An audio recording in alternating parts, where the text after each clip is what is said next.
Hey, hello, Annika. We're going to give a couple minutes for everybody to hop on here. Happy new moon. And you'll have to forgive me. I'm trying to open my package of gum here. Ever since I quit smoking, I like to chew a lot of gum. Hopefully that's not triggering for anybody when they're watching my videos or anything like that. But if it is, then it may just not be the content for you. It also kind of helps me to concentrate a little bit. So I actually really enjoy it. We all have our little things, right? How's everyone feeling today? Let me know. I'm going to put my phone on Do Not Disturb here, which I always forget to do until I start going. And there's so many different ways to swipe on these iPhones. I always end up swiping the wrong way. There we go. All right, so now we will not be interrupted. I'm looking forward to spending time with you all as usual. I'm working on bringing up the astrology chart here for the new moon, so I have that to look at while we're talking about that energy today. And so I know Annika said that she enjoyed having the chart to visually look at while I was doing the video. Other people let me know as well. Did you like that? Do you like it better when you see me as I'm talking about the astrology, or do you like having the chart as a visual? It was definitely less distracting for me to just be staring at the chart and being able to kind of meditate on the energy of it. So I really enjoyed doing it that way. But of course, these videos are for you. So let me know what you all like. Ty, I love that.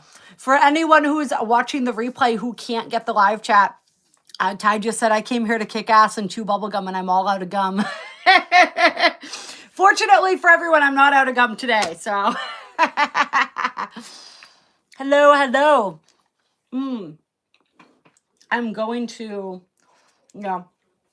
I'm still working. I'm still trying to work it all out, you guys. I have like 5 of my old phones that I'm trying to, I switched from Android to iPhone, so I have all these old Androids. I can't find chargers for any of them. I've been trying to get one of them charged and hooked up to Wi-Fi so I can run some of my astrology apps on them, so I can look up the apps and like have more of a reference tool. Because I have my laptop, but I can't get my apps to work on the laptop. They all seem to be kind of conditioned for the phone, so it's all a process. I'm sure there's a way that I just haven't put enough energy and effort into figuring out yet.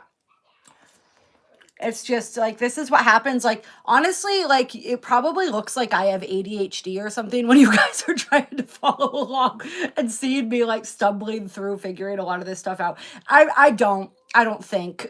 Maybe I do. I don't know. I think I'm just a little bit scattered, and I cannot wait for the day when I can afford an assistant. I'm going to be so effing happy. You guys have no idea. That is a dream. That is a desire that I'm putting out there to the universe. You're convinced you do, Madam Chakra says. Yeah, I mean, it's quite possible. I don't know. I read that there's a lot of different symptoms for it other than like what you would think, like the irritability and the anxiety and some of that stuff definitely resonates with me. But I also just think that like a lot of these are labels that we attach to just struggling to like the natural difficulties that we have adjusting to this bizarre version of reality that we've all been tuned into for so long, which goes against all of the fibers of our being. I just think some people are meant to express and move different ways. And so we've labeled that with different types of defects. But that's not to negate anybody's experience. It's just like, that's what I wonder. You know what I mean? Like, not everyone's brain is wired the same way. Not everybody's design. I'm learning a lot about human design right now is the same. There's so much to it. Like, we're all so intricate and unique, and we're all like, we try to put ourselves in this box, right? So that's part of this new earth energy that we're creating, right? Is where we don't have to do that anymore. And we can all flow the way that we're meant to flow without worrying and having to like figure out how to manage it and how to put it into this certain package.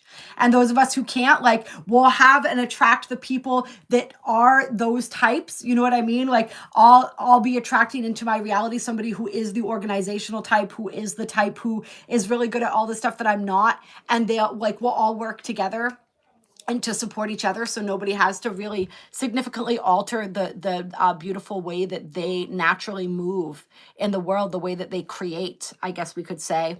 Hello, who else are we saying hello to here? Wild Rama's on here. There you are, beautiful. Great to see you, Wild. Oh, that's right. What was I doing here?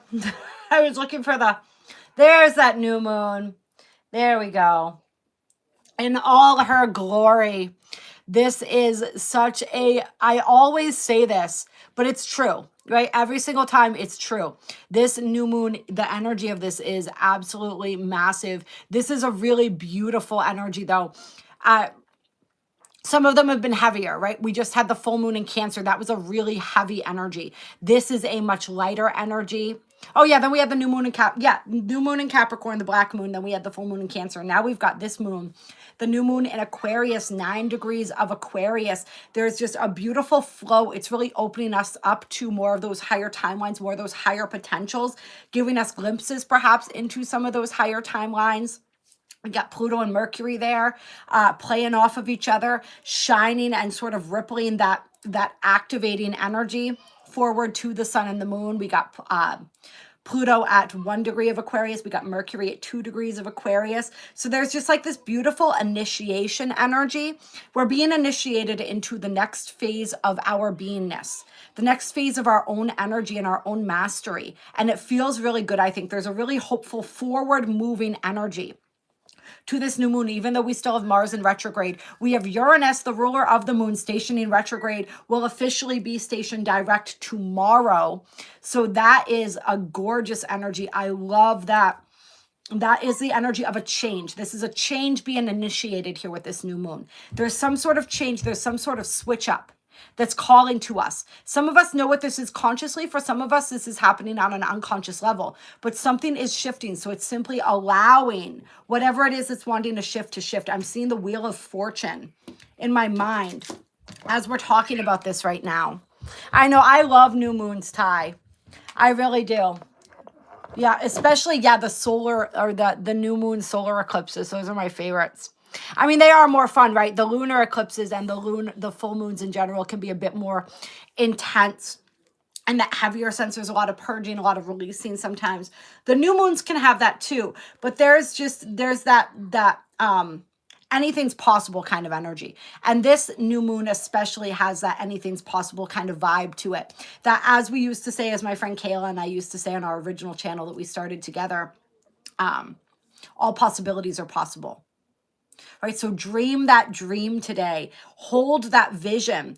I've been learning a lot about rewiring the brain and the chemistry of the brain. I was listening to a really interesting talk by Joe Dispenza yesterday.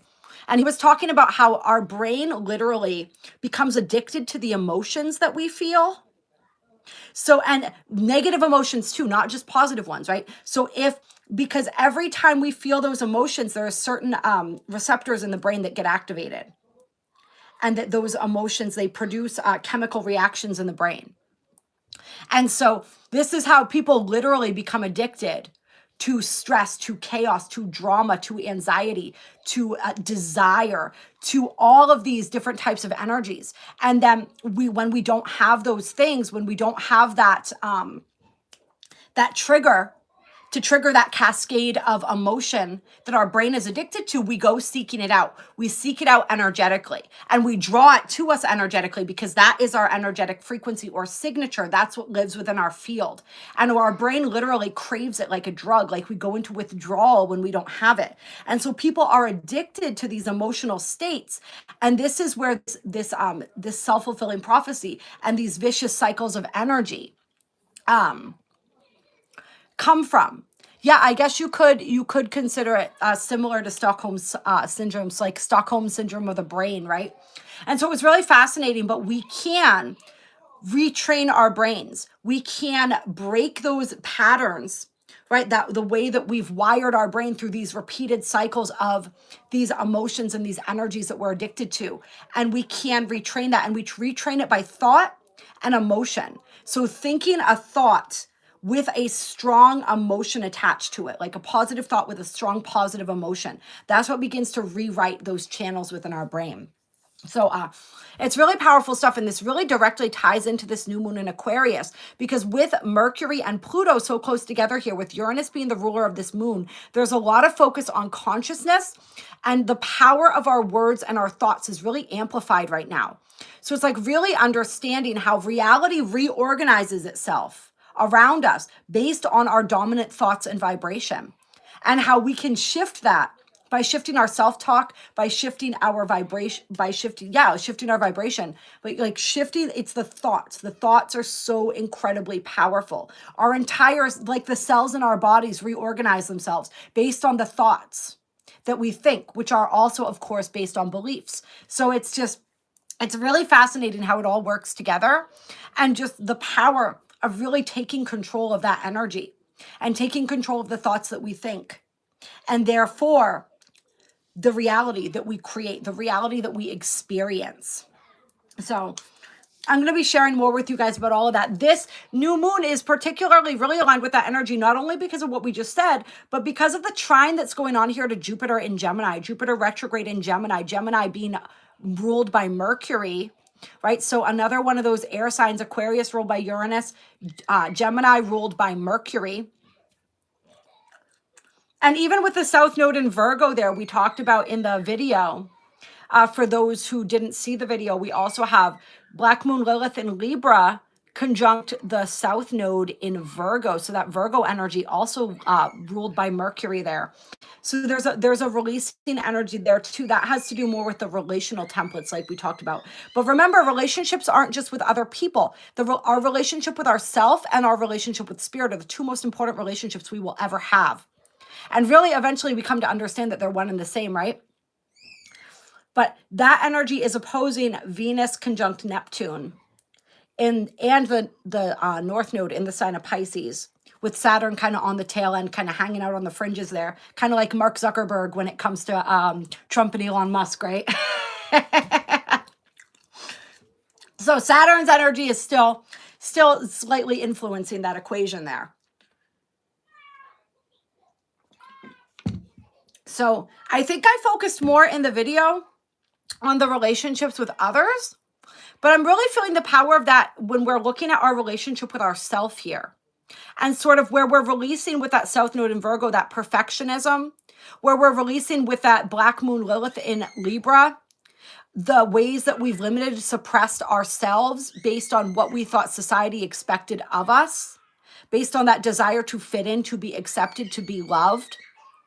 And really coming into a whole new definition of self-love that allows us to be who we are, because that's what Aquarius energy is all about, right? But it's really hard to be who we truly are in the world if we don't have any self-love or self-confidence, if we don't know that we matter, and if we don't know that we're going to be okay. If we have that fear of abandonment, right, that blocks a lot of that ability, because we're always feeling like we need to change something about ourselves in order to be loved, in order to cater to other people. So there's a real breakdown and a breakthrough surrounding that energy for people right now, I think, as well, where it's just like this energy, especially with that South Node in Virgo, Virgo means self-possessed. It wants us to get really, really comfortable being alone. Remember, Virgo is the hermit energy in the tarot. Really comfortable being in our own skin. It's actually really interesting. So that same talk, it was like a compilation that I found myself listening to of Joe Dispenza. And so they patched in a couple things, and it was kind of weird the way that they did it, honestly. And it was a little bit strange. Like in the middle of that, they started talking about, they went from like the neuroplasticity of the brain and how we can retrain our brains, right, and reprogram our reality. And then they started talking about women who live alone and their brain chemistry and how it changes, which was kind of strange, not really sexist, but just like weird that it was like popped into the middle of this discussion.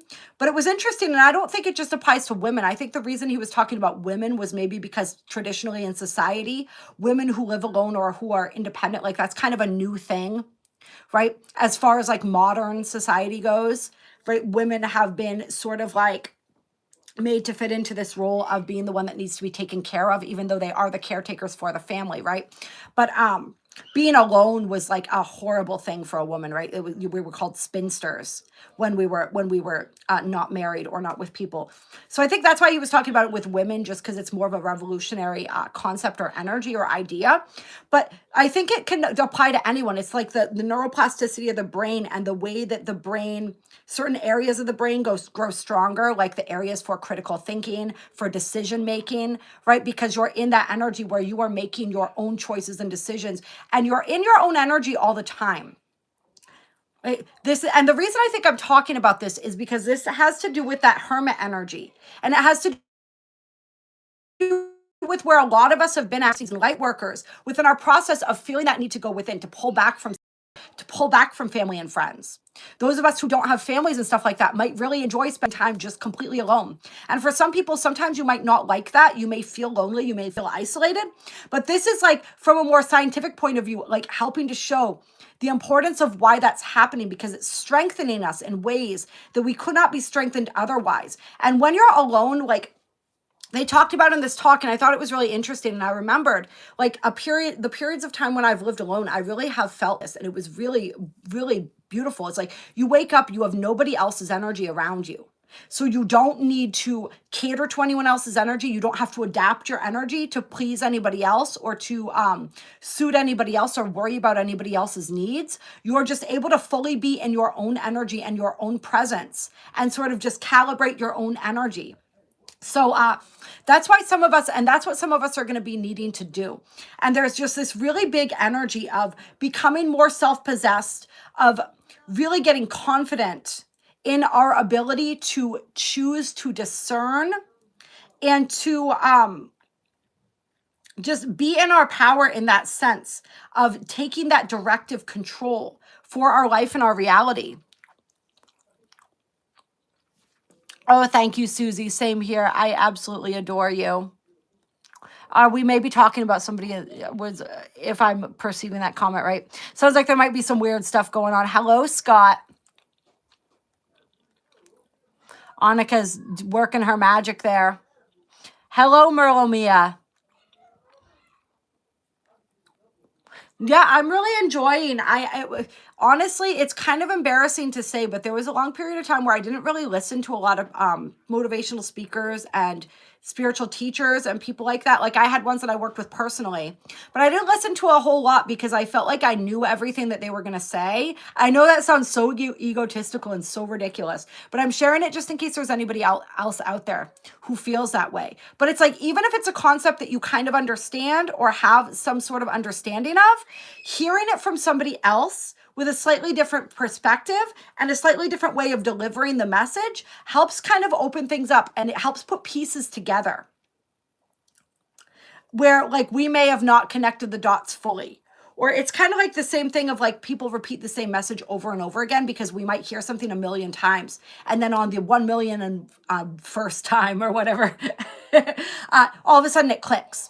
It's kind of that same thing. It's like we hear these different things from different perspectives and they give us slightly different understandings. There's different nuances to it and it sinks in a different way. So I'm really enjoying starting to explore some of these people's teachings and like humbling myself, I guess you could say, right? Oh, thank you, Elijah. Welcome to the tribe. Merlo Mia says, did you seek out your spiritual teacher or did they find you? So this is actually kind of a fun story. So my first, and thank you, Israel.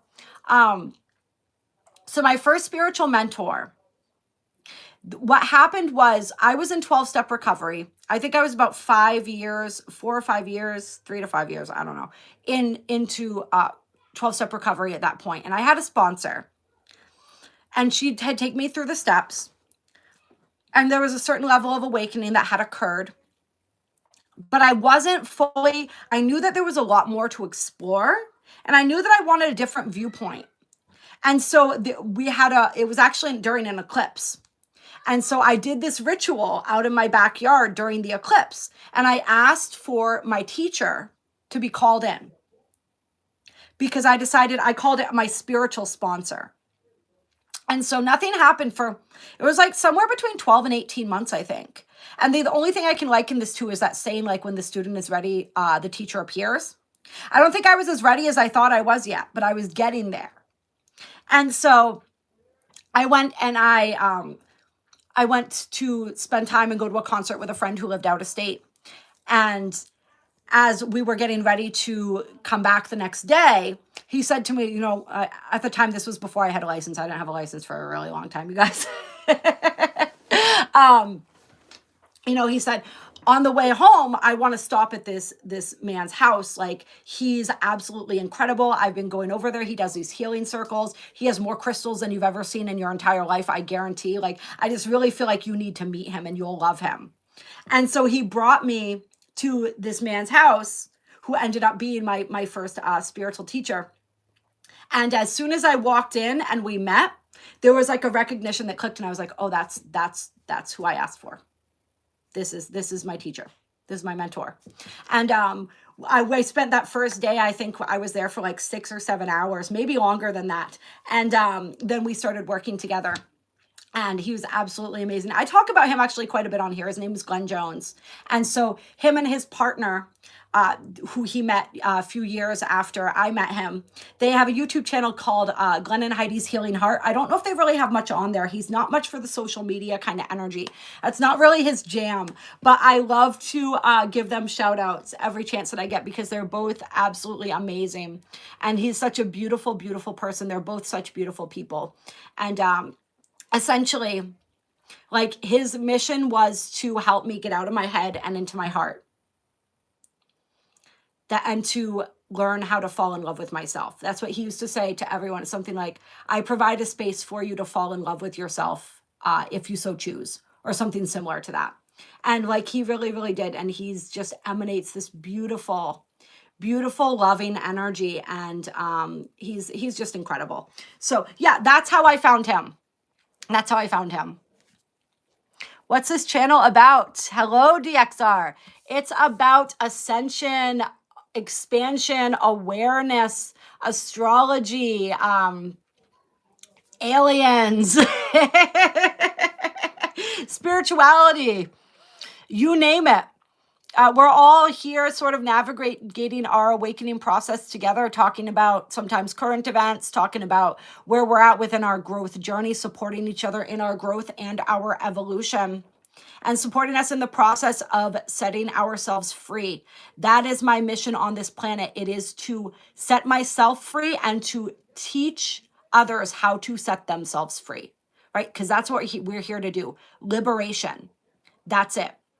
That is what I'm all about. That is what I'm learning. And as I'm learning it, that is what I teach. That is honestly, like, we are in a process of deconditioning ourselves, right? We're in a process of breaking free from the mind control, taking back our sovereignty, remembering who we are. And every time one single soul on this planet remembers who they are, it's like a light turns on. And that light adds to the brightness, right?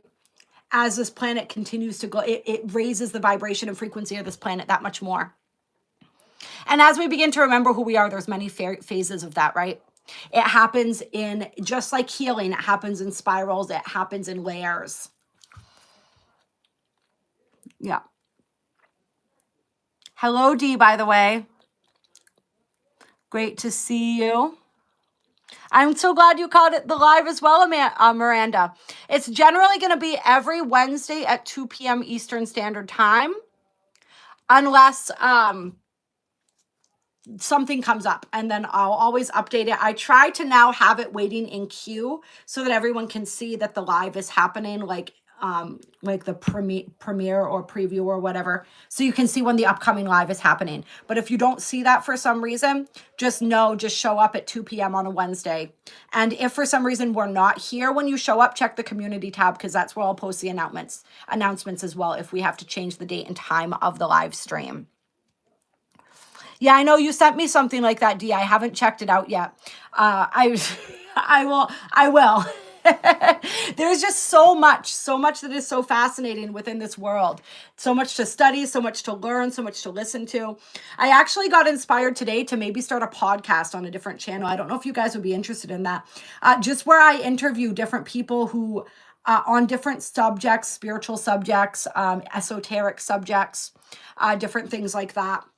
I just think it would be really fun because there's so many people with so many vast knowledge out there. You know, I have accumulated the amount of knowledge that I've accumulated, but there's so much, there's too much for one person to learn. You know what I mean?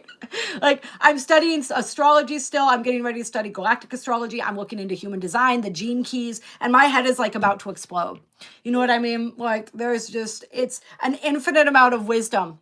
So like, I feel like it's time to like tag in some more people. And so I might actually call that what this channel was originally called, which will be totally funny. But I'll probably have to start a different channel just so it doesn't get too confusing with too many things going on. But if I do decide to do that, I will let you guys know. I'm sort of putting out some feelers right now for different people who might want to join on that. It would be like a weekly episode, weekly interview with somebody just talking about something within the weird, the wild, the mystical, the magical. I'm drinking my stinging nettle tea here, or infusion. When you let it steep overnight or for 4 hours or more, it's called an infusion, apparently, I've learned. And so stinging nettle, you guys, this is good for so many things. When I looked it up, I went, as many of you know, that's the reason we did the live stream at a different day last week, was because I went to see an herbalist, and she hooked me up with some herbal prescriptions. She had all these tinctures. She's making me like these mixtures for different things. And then like she had me start doing the stinging nettle tea. And I'm telling you guys, like once I looked it up and saw all the stuff that it does, I was like, oh my God, like this is perfect. And I feel like everybody should be drinking this. Now, I'm not a doctor or an herbalist. Once again, that's somebody we could have on the podcast, somebody talking about herbalism and all of that different stuff, right? But I'm telling you, like, this stuff is like a nutrient powerhouse, like the holy grail of nutrients, which you don't even think necessarily, you think of like the plants that we eat as the ones having all the vitamins and minerals and stuff like that. But there's so many other plants that do as well. It's just, we don't consume them quite the same way that we do like an artichoke or asparagus, right? Yes, Ty, I knew you'd know what I was talking about, Ty. Ty's well-versed when it comes to this herbalism and nutrition. Oh, good, Elijah. That's the idea. We're here to inspire each other. We're here to lift each other up. Hello, Plune, by the way. Welcome, beautiful. We're here to let each other know, remind each other that we're not alone, that we're all in this. We're all having this experience together, the good, the bad, and the ugly, which really are all just judgments, right? From our soul's point of view, it's all beautiful. All right, should I pull some cards? You guys want to do some cards? Clear. I know you do. Where do I get it from? So I got the stinging nettle from my herbalist. She has her own apothecary. But you can also, I've seen stuff on Amazon. There's probably honestly some decent ones that you can buy even on Amazon. You just want to do your research before ordering them off somewhere like that. But it's like the way that I do it is I grab a big handful of it and I put it in a coffee filter. And then I actually have this pot that will set the water. It like uses like infrared technology to put the water to a certain temperature. It just fell into our lap. It was a gift. It's really cool. But you can do it in like a mason jar, like pour boiling water over a sealed mason jar and let it set. You can look it up how to do it. But it's just the leaves. And so they come in big bags because you use like a big handful at a time. But yeah, you can get them online through a reliable shop, or you can look up if you have a local herbalist around you. Obviously, I feel like that's the best way to do it because I know that like she's getting her stuff. If she's not procuring it naturally within the environment around where we're located, then she has good sources that she's getting it from. So if you have a local herbalist, I would always recommend going for that. Or for somebody, if I meet any good herbalists on here, I'll definitely recommend them as well. Like if they're on Instagram or YouTube or anything like that, if I make any connections with people. So yeah, I'm doing that. I'm doing a whole bunch of different stuff right now, you guys. And I'm already feeling great. I'm already feeling so much better than I was feeling before. And it's only been a few days. I actually forgot to do my tea last night. So this only steeped for 4 hours. But I figured it was better than nothing. And I feel like this is going to be resonant for somebody when I say this. I used to always, if I couldn't do it perfectly, and this lines up with this new moon too, with that South Node and Virgo energy that we're going to be experiencing until July 26, 2026. with that South Node in Virgo. If I couldn't do it perfectly, I didn't do it at all. You know, like, I'll give you an example of this. Is like, I started flossing, but I started using the plackers. And then I had a friend who went to dental school she was going to dental school to be a dental hygienist. And she said, those things are such bullshit. Like, not only are they terrible for the environment, but they don't really floss your teeth very well. And so I was like, well, shit, I guess I'm not going to use them then. I can't use regular floss because it's too hard for me to like, I don't know how people get into their mouths with that. Like my hands, and I have small hands, you know what I mean? But I feel like they're just too big to like navigate all of that. So I just stopped flossing altogether and I ended up with a bunch of cavities. And then I was like, you know what? The plackers might not be like the Cadillac. Like they may not be the best solution, but they're better than nothing. So I'm going to start doing that again. And my dental health is so much better now. So that's just one example of like that all or nothing thinking and how it can really cripple us. You know, it's like if I had that all or nothing thinking and that perfectionistic thinking, you guys you wouldn't even know my name because I never would have started a YouTube channel. I never would have put out a single video. I've had to, especially lately, because I've just had so much going on and just so much happening, that I haven't had time to sit for hours and edit my videos and do all of this stuff. So like, I've just been throwing them together and putting them out there. You know what I mean? And there's so many things that I would like to edit out or that like my ego would like to switch or shift. But I'm just like, you know what? It's going to be what it is. You know, so it's like releasing that control, releasing that perfectionism. This is really for anyone who's thinking about putting themselves out there more. Just know as well, like this is the era of realness and authenticity. This is the age of Aquarius energies that we're coming into. Pluto and Aquarius up. It's all about the authentic self. People don't want to see the perfect polished version of anything anymore. They want something that's real and relatable. So I just remind myself of that when I'm like throwing something out there and I'm like, I don't know, I kind of look like a jackass. I kind of might sound like a jackass, but that's okay. You know what? Like whoever it's for, and they're going to love it. And everybody else, like, honestly doesn't matter. You know, that's the energy that we have to embody sometimes. What did we say what was it? The last video that I did or the last live stream? Like, those who mind don't matter and those who matter don't mind. Hello, Bruna. Welcome. Let's see here.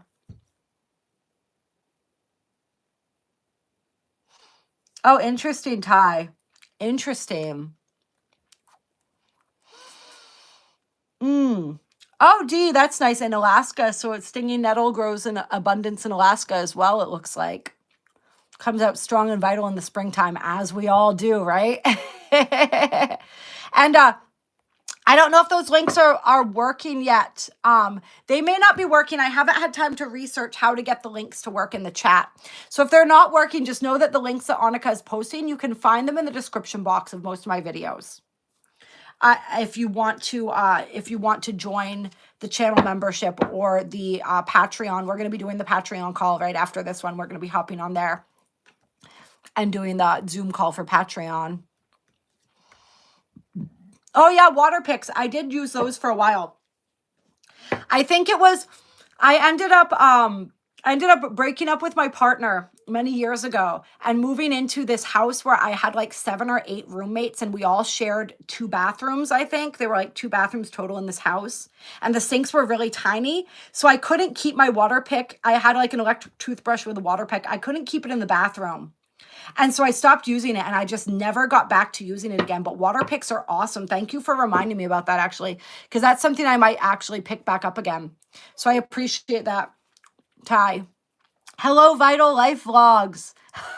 Thank you, beautiful. Hello from Mars. Oh, hello, Mars. We've been working, Elon's been working so hard to get to you. And look, there you are. Yeah.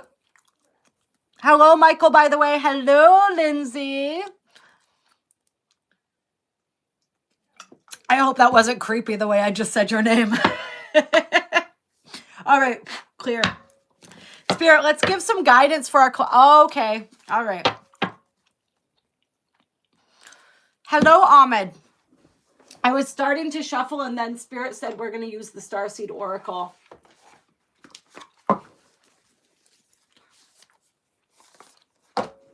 I just did a beautiful reading for Cancer. That's going to be up in a few days for the 2025 clear sneak peek.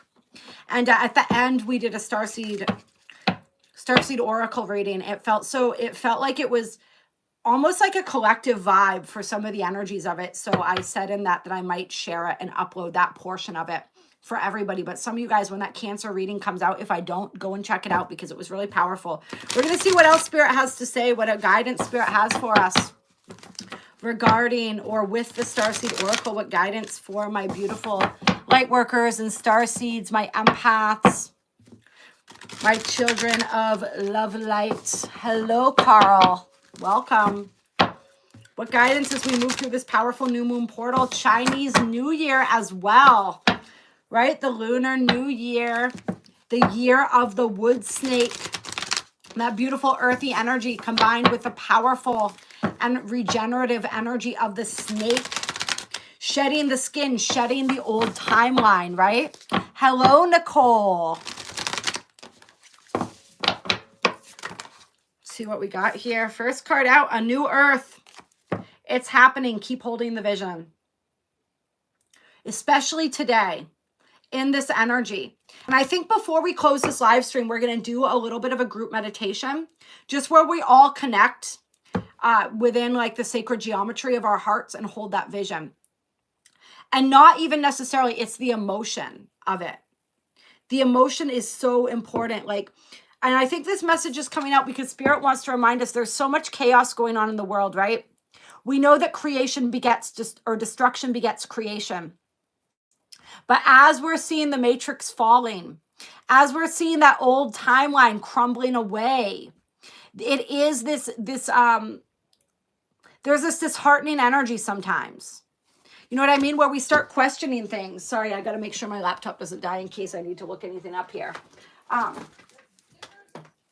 Where we start wondering, like, is this working? Is this happening? And remember, we talked about how 2025 in many ways was going to be like a test of faith. We have Saturn really, really active, wrapping up a cycle in Pisces. This cycle actually began in 1998, 1999, not Pisces, but this cycle from Aries to Pisces, because every time a planet enters Pisces, he's already been through the last 11 signs. And so this is a full cycle of that planet's energy. So that's the last time Saturn was in Aries was in 1998. And, you know, they do the retrograde back and forth in and out when they first enter, right? So 98, 99. Since Saturn's been in this last cycle that it's wrapping up and been in Pisces since, was it 2023, I think, is when Saturn entered Pisces. Regardless, we're in that last wrap up of that roughly 3-year cycle, and it's going to be completely wrapped up. We're in the retrograde, the completion, right? Moving into Aries, back into Pisces. We've been talking about that a lot since we have a lot of planets doing this, or not a lot, I guess, but we also have Neptune doing this right now, right? Moving into Aries, retrograding back, completing that energy within Pisces. So there's a lot of powerful completions happening right now.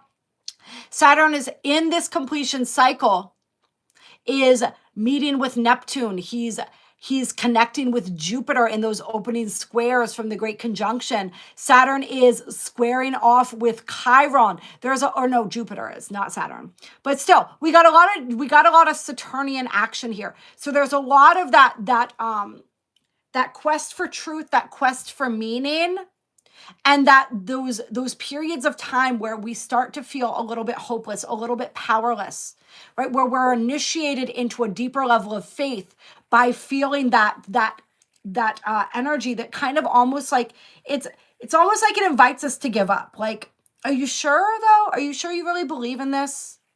Are you sure you don't just want to give up?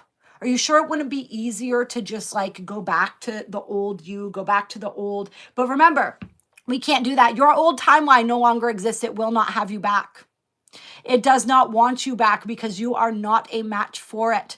So do not try to make yourself a match. There's this Spirit just wants us to remember. If you start questioning, this is what Spirit's saying. If you start questioning whether the ascension is really happening, whether you are really growing, whether you are really evolving, take a moment, close your eyes, connect to your heart, and breathe.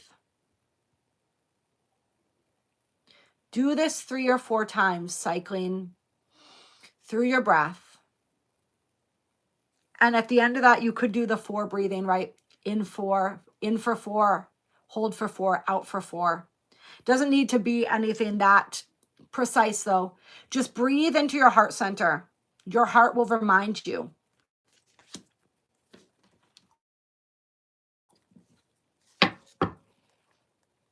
Yeah, no, the old version of us doesn't, I mean, it exists in like an old timeline because everything's occurring simultaneously, right? But like that, we can't go back to that. It's just like once you learn something, you can't unlearn something. Once you become something, you cannot unbecome that. You can become something else, but you cannot unbecome. You know what I mean? It's just, it doesn't work like that. We're not moving backward here. Yeah, I know, Merlomia. Trust me, even sometimes I wonder that. Like, and that this is going to be one of those times this year where there are going to be moments where we start to question that ourselves like that. And then there's going to be other moments where it's like so fucking clear that this is really happening that it's almost like a slap upside the head. You know what I mean? So it's good. We're going to go through peaks and valleys. We're going to go through waves as far as this process goes, the way we're experiencing it. And it's everything that's happening is initiating us into a deeper sense of faith in ourselves. Sometimes we're going to have those periods where we're not getting any feedback from the outside to confirm anything that we know about what's happening, about what's shifting. And that's all by design at some points. Right? Can we still believe it even when there is no evidence in the outer world? This is what I've been working with really powerfully lately. It's this energy where I know the reality that I'm creating. It hasn't quite manifested yet. It's like I've aligned with the next version of myself, but there's still a lag time within my physical reality where my physical reality hasn't fully recalibrated to that version of myself that I'm aligning with. So my physical reality is not showing me any evidence, really. I'm saying really because there are little bits and pieces here or there, but there is to a certain point a lack of evidence in my physical reality of where it is that I know I'm aligned with, the timeline that I know I've aligned myself with.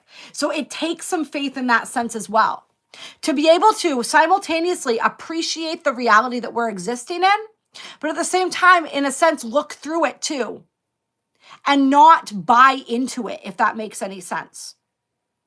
It's a transitional energy. We're in a transitional reality right now. If that makes any sense to people, I hope that does.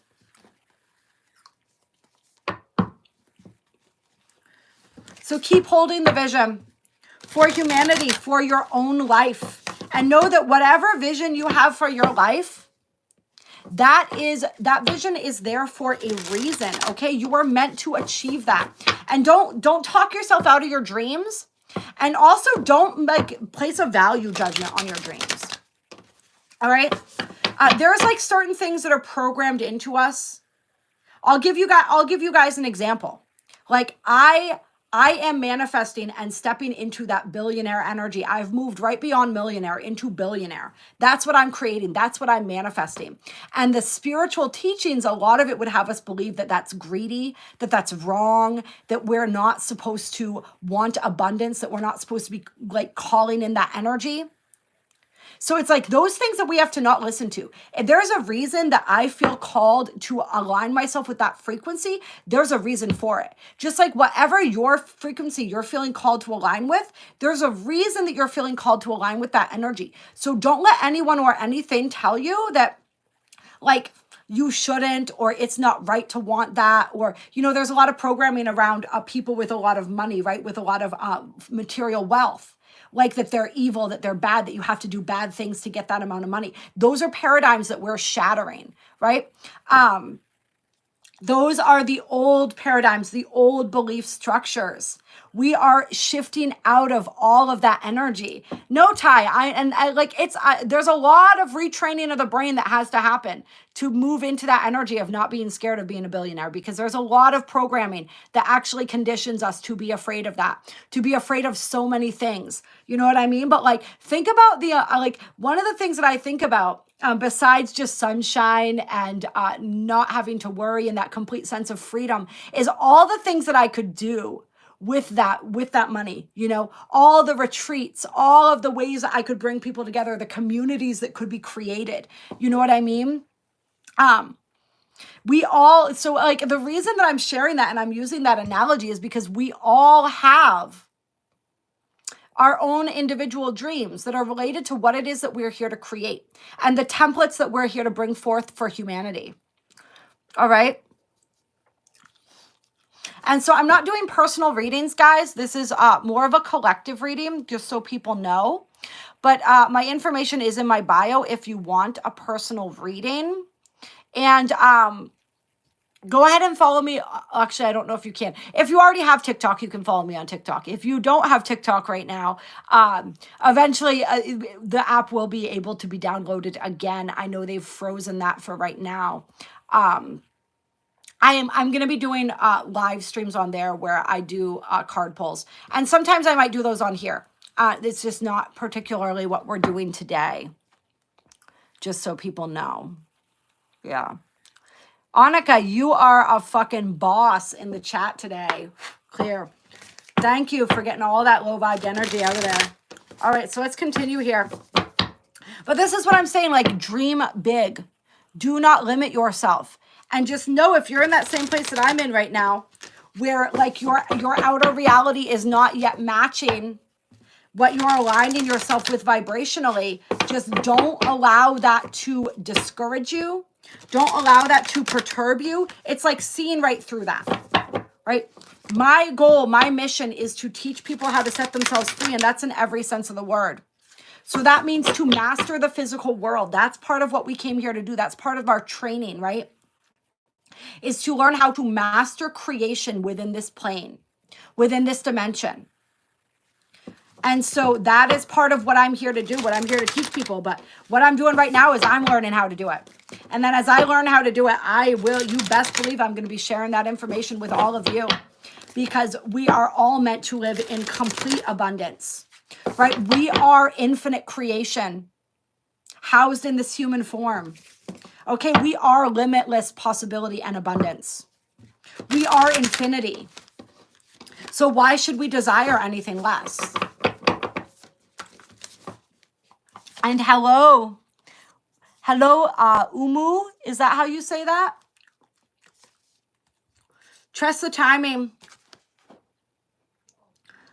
Spirit's saying this is not a year to push the timing. And this is an important clarification here that I've just come to fully understand. It's when we talk about divine timing. Divine timing isn't about a series of outer events being orchestrated, so much as it's about us aligning vibrationally. When we align vibrationally with what it is that we desire, that is what calls in the divine timing. That is what creates the divine timing. All right? It's not something outside of our control that we have no ability to influence. Divine timing arrives when we make ourselves a point of attraction to that which we're trying to create. And we align ourselves energetically with that. That's all we need to do. Somebody here, it's like, that's a big part of my journey right now that I'm feeling called to share with people as well. Is like, I've realized that it's not so much about focusing on the outer stuff, right? And we talk about this all the time, but there's a big difference between talking about it and really internalizing it and putting that understanding into practice. It's about working on my own vibration. It's about continuing to do the meditation and the inner work to sit with myself, to align myself, to do that belief work, to shift this energy within my own mind, right? To change my own brain chemistry. All of this. That's really what I need to do. Everything else will take care of itself. It's not about learning more about algorithms and this and that. And yeah, I do some of that stuff, right? It's good to educate ourselves, but it's about the internal shift. The internal shift calls in the divine timing. And yes, then there like circumstances still need to arrange themselves, but it happens really quickly once we get into energetic alignment. All right, literally almost like magic. So like Spirit just wants us to know that, and Spirit wants to know that this is not a race. All right, this is not a race and there's no finish line. And actually, I love how it says, trust the wave you came in on. Because this is speaking through the 3 waves of volunteers. And I think at this point, there's more than 3 waves here. There's at least 4, if not 5. All right. I'm hearing 7 in my head. All right. But the waves of volunteers, right? These are the starseeds, the light workers that came to this planet because they heard the call, because they wanted to be of assistance. Some people refer to them or ourselves, however you want to slice and dice it, right? As 144,000, right? Whatever you want to call us. We all came in on a different wave. Trust the wave you came in on. All right. We staggered ourselves for a reason. Each wave builds on the momentum that the wave before them has created. And that wave, all you got to do is ride it. That's all you got to do. Nothing else. Just ride the wave that you came in on. And trust that that wave is going to take you exactly where you're meant to go, exactly when you're meant to get there.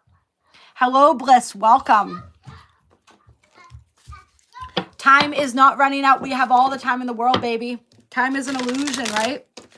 As we continue along this trajectory, time bends more and more. We begin to learn how to bend time. Hello, Eve. Welcome. It's not a race. You actually get there faster when you slow down. That's one of those insane sounding things that only make sense when you in practice, right? Larry. You are asking the wrong person. Or maybe you're asking the right person, considering that I know like nothing about football.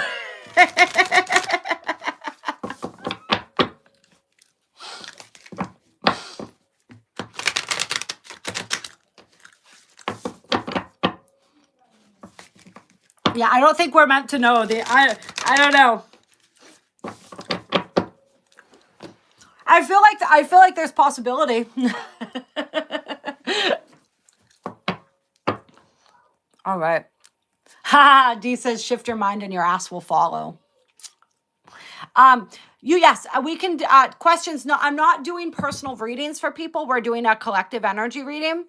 But questions as far as if you have questions about energy, questions about spirituality, questions about ascension, anything like that. Like you're welcome to ask those questions. Anything about sort of the energies that we're discussing as we're moving forward here. Feel free to ask those questions. Hello, I do not know how to pronounce that name. We'll say Oma maybe, but hello, beautiful. Hello, Jay. Then greet me in a non-personal way. Not sure what you mean by that. All right. So let's see what else we have here. So trust the timing, like we said. Your timing is not running out. Your timing is impeccable. And your timing is your timing, right? We spend so much time, comparing ourselves to other people. Oh, this person's this age, right? And they've made it this far. Oh, this person started doing this at this time and look how far they've gotten compared to me, right? We can compare ourselves right out of the door in any situation. And remember, and this has been a really kind of like an epidemic since social media became such a big thing as well, right? The energy of like, don't compare your insides to somebody else's outsides. There's so much that's being presented these days. We don't know how much of that is really authentic. So when we compare ourselves to what we're perceiving somebody else's life is like, what we're perceiving somebody else's thinking or feeling, like that's just a recipe for disaster. And even if we're comparing ourselves to where somebody else has gotten within their career or something like that, we don't know the hurdles that they went through. We don't know what their story is. We don't know what their soul contracts are. We don't know what we don't know, right? All we need to be worrying about is ourselves. Yeah, I'm so happy, Vita. I'm so glad you're here as well, beautiful. Hello, amigo. All right, let's see what else here. The void. Yeah, see, this is the pause. Remember, Mars is still in retrograde until the 23rd of February. And then he's going to be in shadow until May 1st. So there is a pause. We also have Venus about to go retrograde as well as Mercury. They're going to go at the beginning of March. Venus on March 1st, I believe it is. The 1st or the 3rd. And then Mercury on the 15th. So there's a great cosmic pause. Oh, that's interesting. I heard in my mind as the story is being rewritten.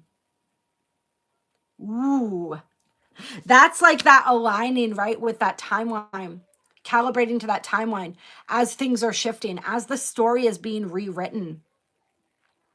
That's powerful. Then we have lifting the veil on the bottom of the deck. This is removing anything. So this is our only job right now. That's so funny. I said that right as he said, get a job. This is our only job right now. Our only job is to trust the timing, to hold the vision, to pause where we need to pause, right? To trust our own timing, our own cycles, to allow for this pause, this recalibration, and to continue to remove anything that is out of alignment within our reality. And what by out of alignment, I mean out of alignment with where we're going, out of alignment with what we're creating, out of alignment with the version of ourselves that we are becoming. And this is not just in our outer world, right? This is what we're consuming, what we're listening to, what we're paying attention to. This is our own internal dialogue. If that is not, if our self-talk, if that internal dialogue is not aligned, that's got to go too. All right. Everything unaligned must go. If it doesn't feel good within your soul, if it doesn't help you to get where it is that you're going, then it's not in alignment. If you have to force it, if you have to change who you are in order to keep it in your life, if you have to lie, if you have to pretend, it's not in alignment for you.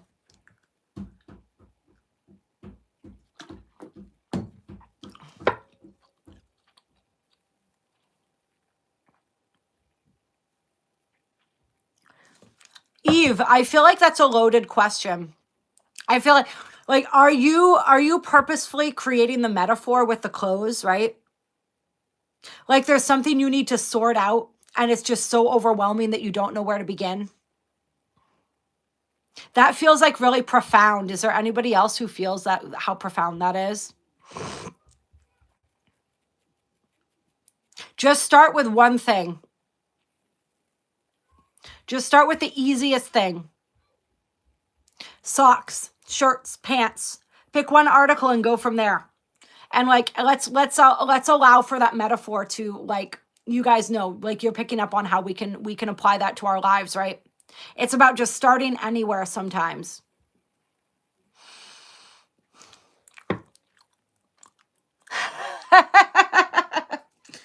Clear.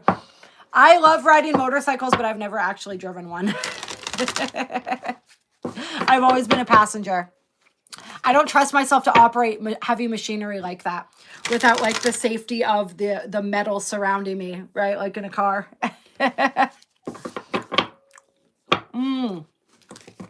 Well, we see a reflection of our own internal world. When will we change? What is that telling you about what you believe about yourself or about the world around you? That you have that perception.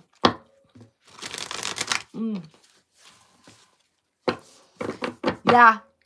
I think that was a powerful metaphor.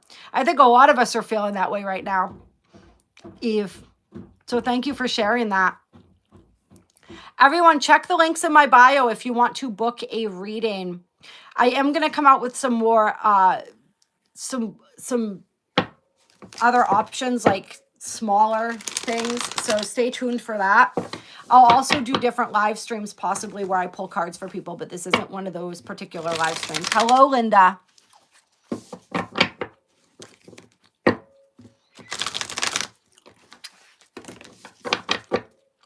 Who wears socks in Hawaii? I would be surprised to see that. Do you wear socks? Honestly, he doesn't seem like a socks guy to me. I want to see what you guys are talking about here.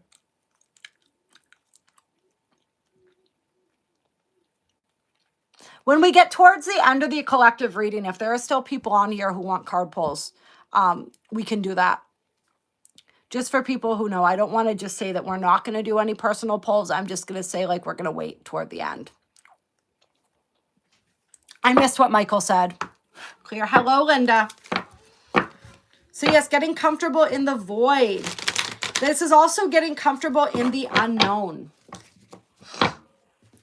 In this state of limbo, this in-betweenness.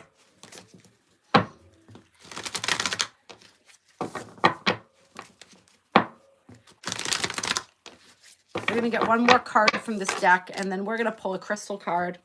We have star bathing coming out, light body, crystal grid transmission, activation time, darling.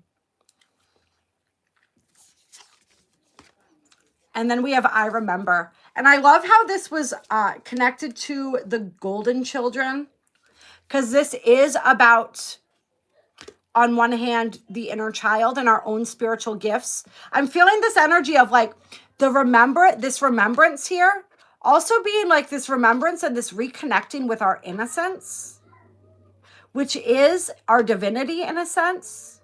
And as we reconnect to that innocence, that helps to bring back online some of these soul gifts and abilities. I'm also, this card always speaks to me of the children, the starseed children that are incarnated on this planet and have been for quite some time. We talked about the waves of volunteers. These are the more recent waves of volunteers.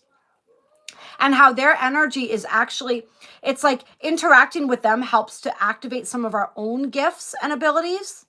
And the vibration that they bring to the planet is helping all of us to get in touch with our own sacred gifts and abilities, because their frequency is lifting the frequency of the planet that much. So that's really beautiful too.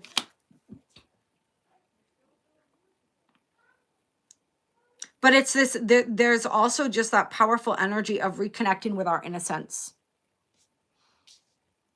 And there's something strong, there's something powerful in that, right?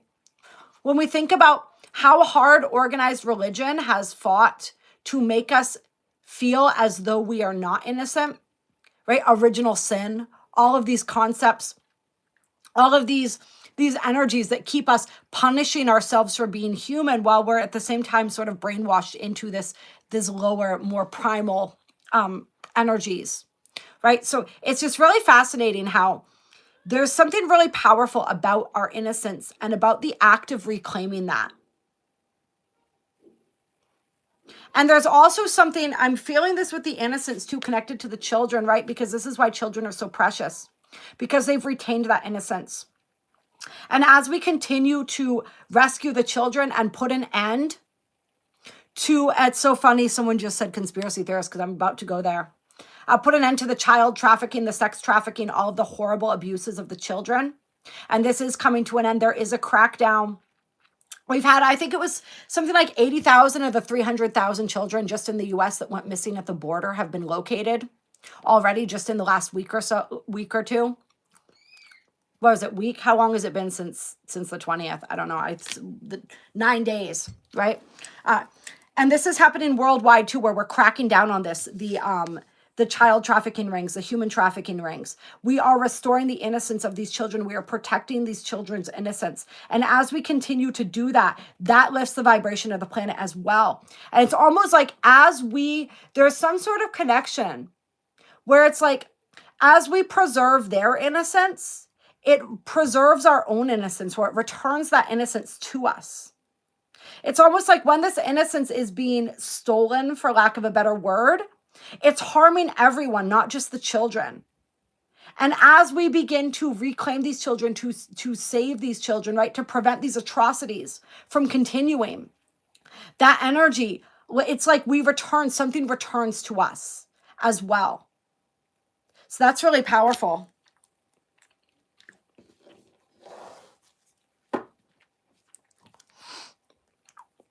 All right. Let's get rid of when will we change. Not digging their energy. We don't have time for it. Hello, Kathleen. Hello, Rachel. Clear. I don't think their vibe or their intentions or energy are going to be changing in time for, like, within the time of this card reading. So bye. Thank you. Thanks for stopping by. Appreciate you. Some people just like to come and spread negativity. And there is like an energy where, Sometimes we want to allow people an opportunity to sort of uplift their energy by being within our energy, but at the same time, like, we don't need to put up with bullshit either. You know, there's like a fine line. You know, you can give someone a chance, but there is that energy with some people, you know, where you give them an inch, they'll take a mile, and they'll just continue trying to detract from the energy. And we're sovereign. We don't put up with that. Clear. We do not consent to trolling. We don't consent to any of that type of energy. If this isn't your vibe and this isn't your tribe, then fucking keep on walking. You know what I mean? There's plenty of other videos to watch on YouTube. This is not the only live stream going on. You know what I mean?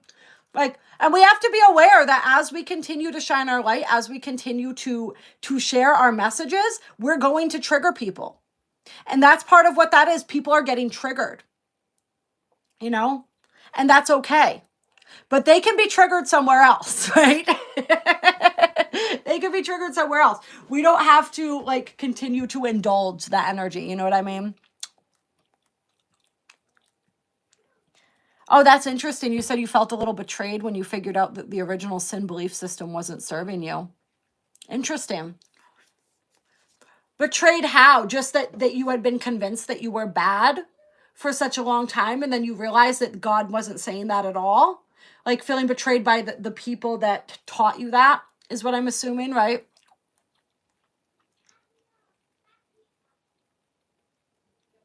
Who discovered what? Are we still talking about original sin?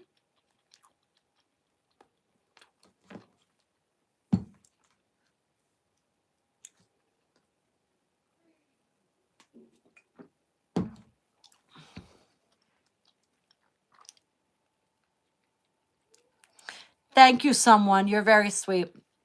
I don't, but I don't put up with it either. You know what I mean?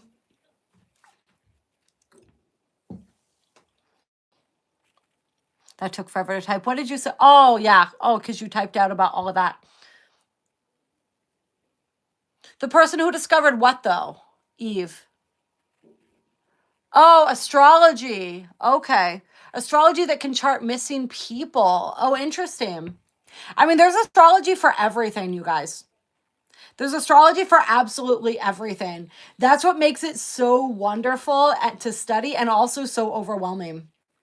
Because you can apply it to any area of life. And there's so many different types of predictive astrology as well and different things like that. I mean, I've told you guys, I've shared in a few different videos on here now, just all the craziness with Algol, right? The demon star, and Mars and Uranus in that conjunction with the assassination attempt and all of that, the losing one's head, right? Like, it's just crazy. You can predict people's deaths. Not that I do that, because I you know what I mean? Like, there are certain areas you just don't go. And I don't need to know my own. You know what I mean? Like, I'm here for as long as I'm here. And when my ticket gets punched, I'm fine with that. I'm an eternal being, right? I'm not worried about it. Yep. I love you too, Vita. Oh, they made you feel guilty that Jesus had to die for you. I'm sorry that I'm laughing. It's just like the ridiculousness of these teachings. You know what I mean? And I know that like people who grew up with them and truly believed them, like it's heart-wrenching to think that people would believe that. You know, to believe that they're inherently bad, to have that guilt, right? That's why they call it like Catholic guilt, right? Oh, Michael, I love it. Michael says, did Jesus die? That's news to me. Ashe, I love that, brother. Yeah. Did he indeed, or is he alive in every single one of us? Is he guiding us? Is he still here in many different ways, in many different forms? I think so too. Yeah. Yeah.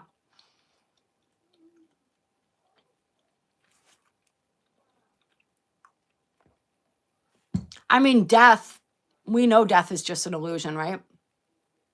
But they don't teach you that in Sunday school.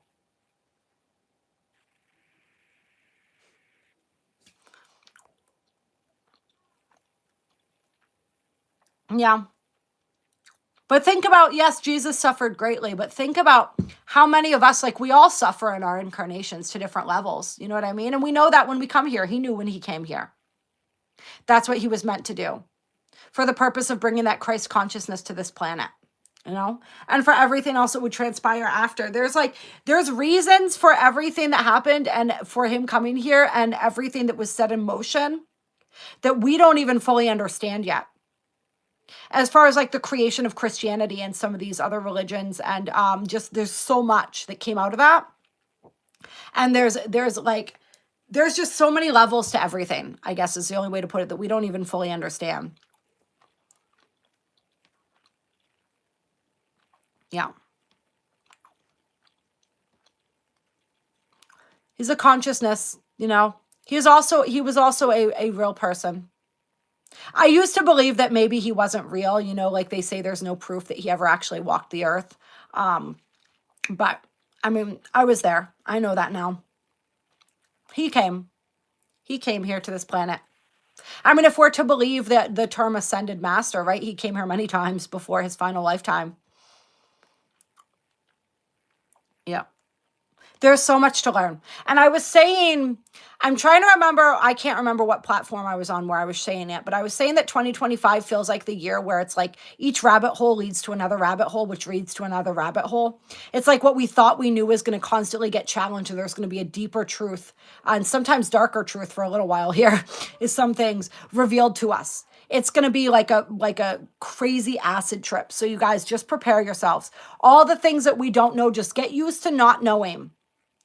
Because there's just so many levels of so many things that are going to get revealed to us. And it's all going to be relative to our current level of understanding or understanding or whatever you want to call it. All right. I'm going to pull a closing crystal card, and then what time is it? And then I'll do a couple. We'll do a couple. If people want to send through a donation of 1111, I'll do a couple card pulls for people. But we're going to do a crystal card first. See what crystals want to work with us as we're moving through this week. And I want to look up real quick. This is why I was trying to get, for all of you who've been on since the beginning of the live stream, I've been trying to get like my astrology apps hooked up on some of my phones here. But we're going to look at a little bit of this and just see if there's anything of note that I want to share with you guys about the upcoming week. So where are we at? We know we're in the Lunar New Year today, new moon in Aquarius, Uranus stationing direct. Oh, it's interesting. This calendar says Uranus is stationing direct.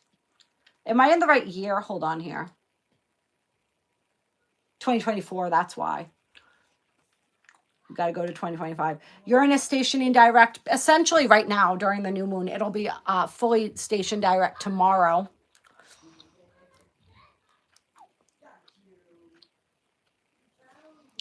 Michael says he came back 45 years ago and had a great time, but died very young doing what he loved. Are we talking about Jesus still? I mean, maybe he did for all we know, right? Like I said, we know nothing. Essentially, the more comfortable we can get with that, the better, honestly. ASL, I haven't seen that in a long time. Is that from like messenger chat days or something? When was it? Where was it that they used to say that? I'm trying to remember. It's like age, sex, location, right? Is that like a dating app thing? Is that what I'm remembering that from? I never was really on any dating apps, but there was one when I was in rehab, just because we weren't allowed to have Facebook or anything like that. So it was like this girl told me that if I went on this app, well, it wasn't an app, it was on the computer, because this was before I really had phones that could do apps and stuff like that. But it was on the computer. It was she told me that if I went on there, it was kind of like Facebook. And it wasn't, but it was entertaining, we'll say. Sorry, I'm moving through the comments. Oh, thank you. Is the voice real? So we're going to look here. So we know we've got that going on. And what else do we have happening as we're moving through the next few days?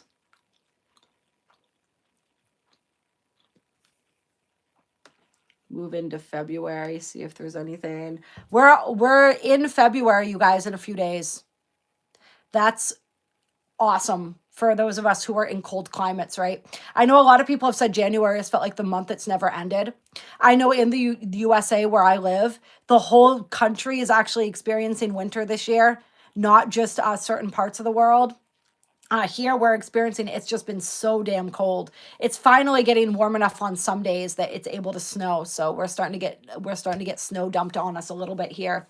But yeah, it's just been insane. I still feel like it's been going by as fast as every other month, though, to be honest with you guys. Some people have said they feel like this month has just dragged on forever. I haven't really felt that. Time just feels like it's continuously moving faster and faster to me. So I feel like I can't believe it's already February, but I'm glad that it is because, like I said, cold, right? Yeah. Yep, D. I decided eventually like Hawaii might be my wintering place because there's really not very many places, even in the US, where it actually stays warm in the winter, is what I'm finding. Not the level of warmth that I want. Yeah, snow in Houston last week, Linda says. Exactly. It's crazy. Yeah. Yeah. And that is, so this is really interesting. I turned off my heat because I was getting warm. Now I'm getting cold, so I'm going to just pop the sweatshirt on here. But it was something interesting that Rising Phoenix Aurora was talking about last year, having to do with literal, like, technologies that they were using to almost like siphon away our time. She called them like the time thieves, and just these ways that they were literally like manipulating time and warping it in ways. So there are things that you can do some of this I think is just natural as the energy is increasing, that we're going to feel this energy of timelessness and like time is speeding up. But if you are feeling like something is being infringed upon with your time, state that you do not consent to anybody infringing upon any aspect of your being or your time, that your time is yours and yours alone to wield as you see fit in this and every other time, space, dimension, and multidimensional reality. Try something like that. And try even working with spirit, saying like affirmations around time and timing. I have all the time I need to get everything done that I need to do. Time flows perfectly. I am perfectly aligned with my divine timing. Everything unfolds in my day in perfect divine time. Whenever I'm leaving the house for work or I'm doing anything like that, I always call in divine timing, ensuring that I arrive there in perfect divine time. So you can work with some energies like that as well around time. Yeah. Oh, I love that, Eve. The measureless and the immeasurable. Yes, so Venus coming into exact conjunction with Neptune in Pisces on February 1st. They're already within a couple degrees of each other and that North Node. So just getting even closer. The intensification of that energy. That beautiful, dreamy connection there between Neptune and Venus. So we are going to continue to be delving into those idealistic waters, into those murky but very creative waters, those very dreamy waters. With that North Node there, it's really like moving towards a union. It's like a union with our higher selves is what it feels like to me. Like a beautiful divine union with our higher selves as we're talking about it and feeling into it right now. And there is that opposition, of course, like we were talking about. It's in the chart for the new moon as well, with that Black Moon Lilith. I'm not sure if she moves around. She's erratic in her orbit. And like I said, I don't have the apps on here where I can look at my chart. So I'm not sure if she's still going to be conjunct the South Node, but I feel like she's still going to be around that area. With that South Node in Virgo is definitely going to be opposing that conjunction because Venus and Neptune are within a couple degrees of the North Node. So it's going to be that releasing of perfectionism, that allowing ourselves to fall. It's like, and it's so funny because somebody had asked me about how I found my first spiritual teacher at the beginning of this live stream. And I was talking about Glenn and how I found him. And how he helped me to fall in love with myself.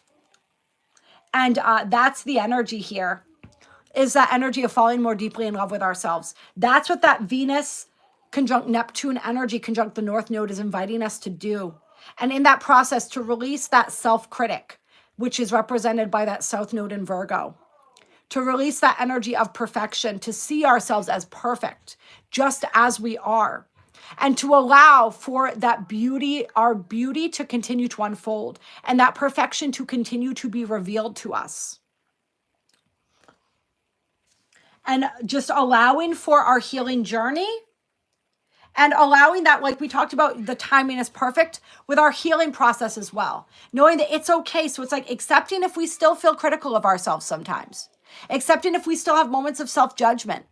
That's okay. We don't have to judge that either. We don't have to judge our judgment. Simply allow it to be and have love and compassion for ourselves.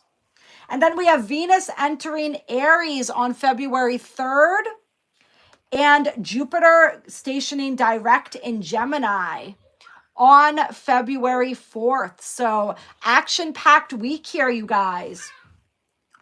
So this is some clarity. Jupiter in Gemini has been asking us to revisit some things, to revise some things, to open our minds to new opinions, to new viewpoints, to synthesize a new perspective. And now we're getting perhaps a little bit of clarity around that. Perhaps we're feeling called to act upon something that we've learned, some way that our perspective has expanded, our belief system has expanded. And this is also the belief systems, like the restructuring our own beliefs, right? Cultivating those positive belief systems, letting go of those negative belief systems. There's a lot of that energy as well with Jupiter stationing direct. This is a really beautiful energy that's going to give us put some more pep in our step, especially with Venus entering Aries as well, where she's very bold, where she's very passionate.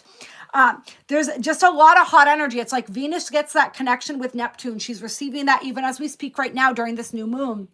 And then we have that opportunity to merge more with our higher selves, to love ourselves, surrender to ourselves more completely.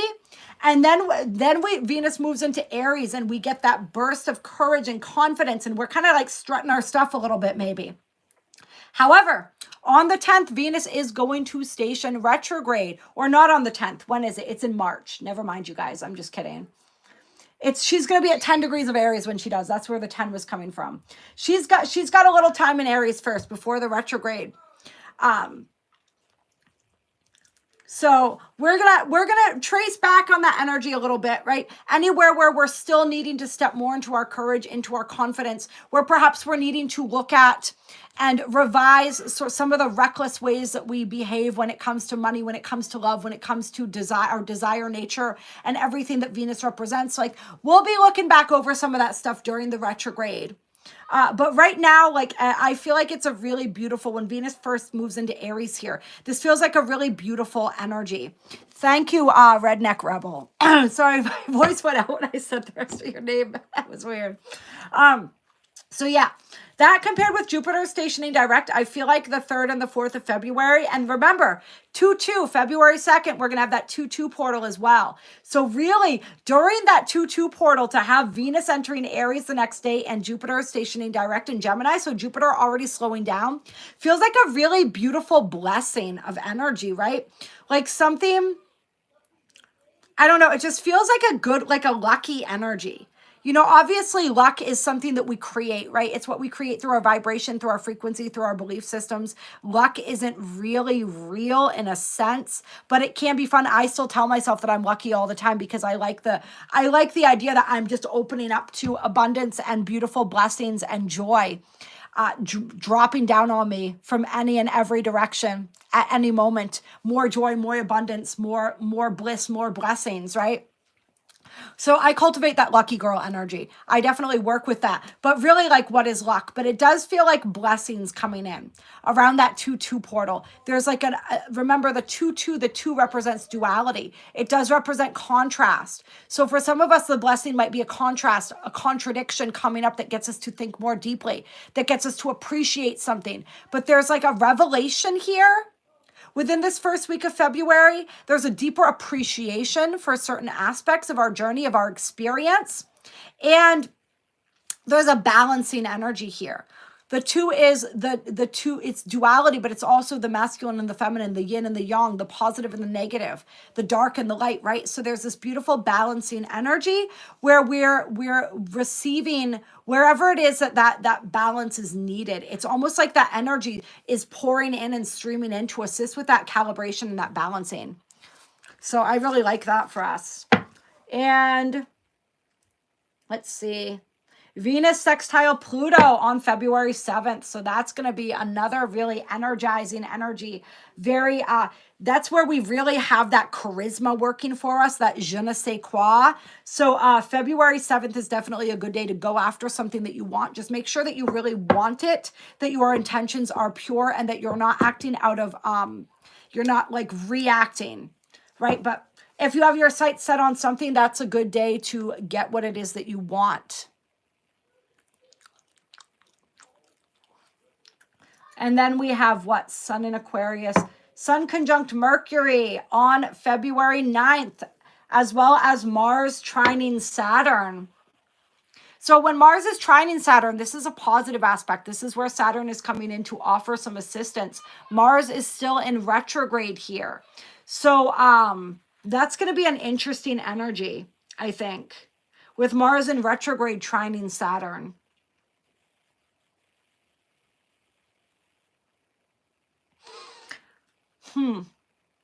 Trying to feel into that one. It's happening also while the sun is conjunct Mercury. So there's a real mental illumination there. There's a lot of collaborative energy in those 2 days. What else does Spirit want us to know about that? Let me feel into that for a minute.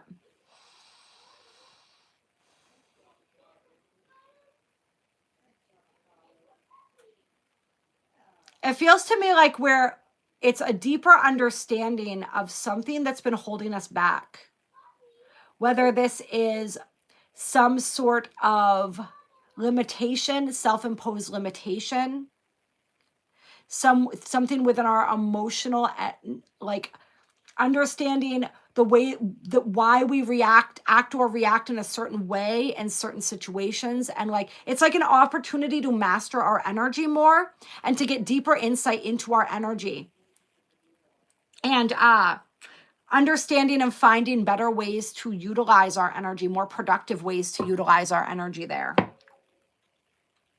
Sun conjunct Mercury is a powerful energy, though. I really like that. So, yeah, I don't see that as a bad day. I see that as as a pretty positive day. We do have Uranus. So, and I'm not looking at the chart right now, right? I'm just looking at the listing of these things. So on February 10th, we have Mercury square Uranus. So if Mercury is going to be square Uranus on the 10th, that means Mercury is essentially square Uranus on the 9th as well when it comes into conjunction with the sun. So,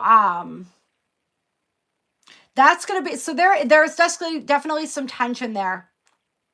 This is a realization. All right. So with Mercury square Uranus, or Mercury conjunct Uranus, or sorry, Mercury conjunct the sun being squared by Uranus, there's definitely an energy here of like some sort of uncomfortable truth. Yeah, with Mars and Cancer too. There's an uncomfortable truth that's being revealed over this period of days here, the 9th through the 11th.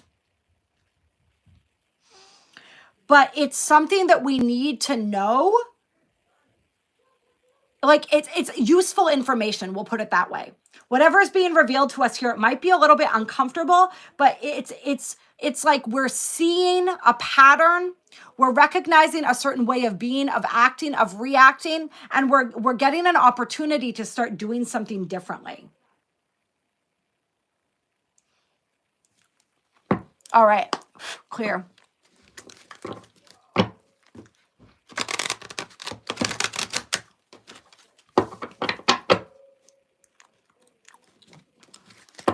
All right. So, is that how you say your name? It's a lot of people's mental health is struggling right now because there's so much that's coming up to be clear. There's so much that's coming up to be released here. There's all of our darkness is purging out right now. Our reality is being shaken up. It's a lot of intensity. And so it's really looking at how can I best care for myself? Right? Like, what is the most loving thing that I can do for myself? And what kind of resources would benefit me? You know, this is a time where we're being asked to look in all different types of directions.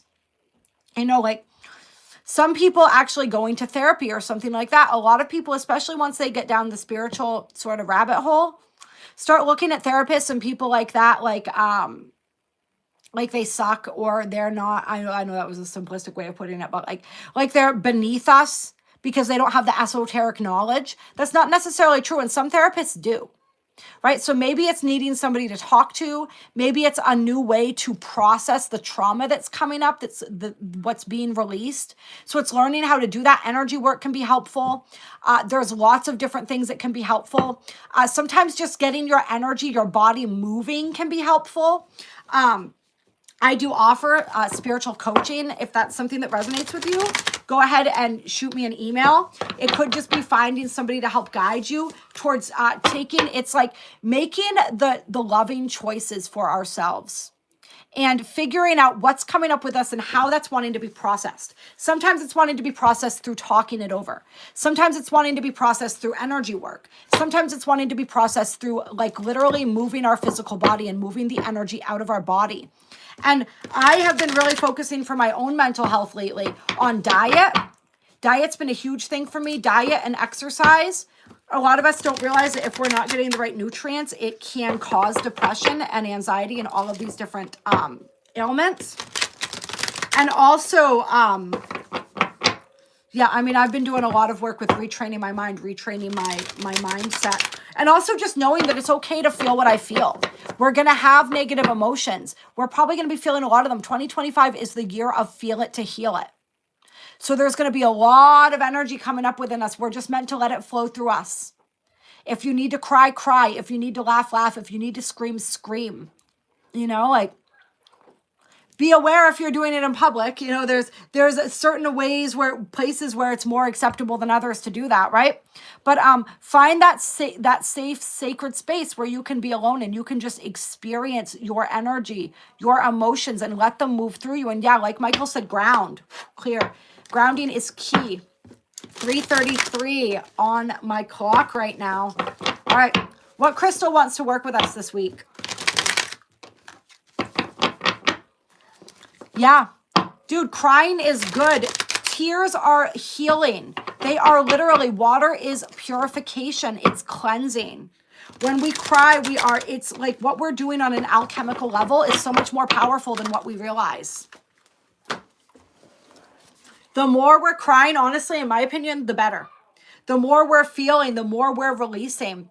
We get into this trap where we start thinking because we're feeling like what we term negative emotions, it means that we're low vibrational or it means that we're moving backwards. No, it is so necessary to feel that. If you're feeling it, it means it exists within you. But when you're feeling it, it means you're acknowledging it so it can move through you. So you can receive healing. All right? Like the reason that we've ended up as fucked up as we've become is because we've started to feel things. And what we were trained to do was be like, no, I don't want to feel this. I'm going to push this away. I'm going to do something to change my energy, right? And sometimes if we've been stuck in a funk for a few days, we need to change our energy, right? It is helpful to switch it up. But we've been avoidance, right? We, especially like in the United States, which I can speak of because that's where I live, it's a culture of avoidance. Go do something, some type of self-gratification to make yourself feel better. Take this pill, whatever it is, so you just don't have to feel what you're feeling. And now it's like the time to be like, I'm going to feel it. And it's okay if it hurts. It's okay if it sucks. All right? I'm not going to judge that feeling. I'm going to allow myself to have that experience, knowing that it's just an experience. It's not who I am. And feeling it doesn't mean I'm going to get stuck in it forever. When we refuse to feel it, that's when we end up stuck in it forever because it ends up, it's like rocks of sediment being crushed down and solidified within our energy field. If we don't feel it, it doesn't go anywhere. It still stays within us. It just affects us more. All right, so let yourself feel it. And don't worry that you're raising your vibration. When you let yourself feel a shitty feeling, you are actually raising your vibration. Ultimately. That's what they didn't want you to know. That's what the love and light tribe, you know, that's all unicorns and rainbows, that says that you should always be in a good mood. You have to always be positive, right? That toxic positivity. That's what they haven't been telling you. That's what they missed. It's actually good. The more you feel your emotions, the better. Let them be what they are. Don't judge them. Don't label them. You don't even, right? Oh, that's interesting. You don't even need to label them. Just let them move through you. It's okay. All right? Dude, as somebody who like labeled their emotions and categorized certain emotions and wouldn't allow themselves to feel certain emotions for a long time, I am very passionate about this. It's so fucking freeing when you just say, you know what, I'm going to feel what I feel and it's okay. Doesn't mean that I'm low vibed. It doesn't mean that I'm not ascending. It doesn't mean that I'm doing something wrong. It just means that I'm human and I'm processing layers and layers of grief and trauma from lifetimes and lifetimes. And as I'm literally shedding that out of my body, right? And every time, think about it. When you have a good, solid cry, how much lighter do you feel afterwards? That tells you everything you need to know. Hello, DR, by the way. Hello, Jamie.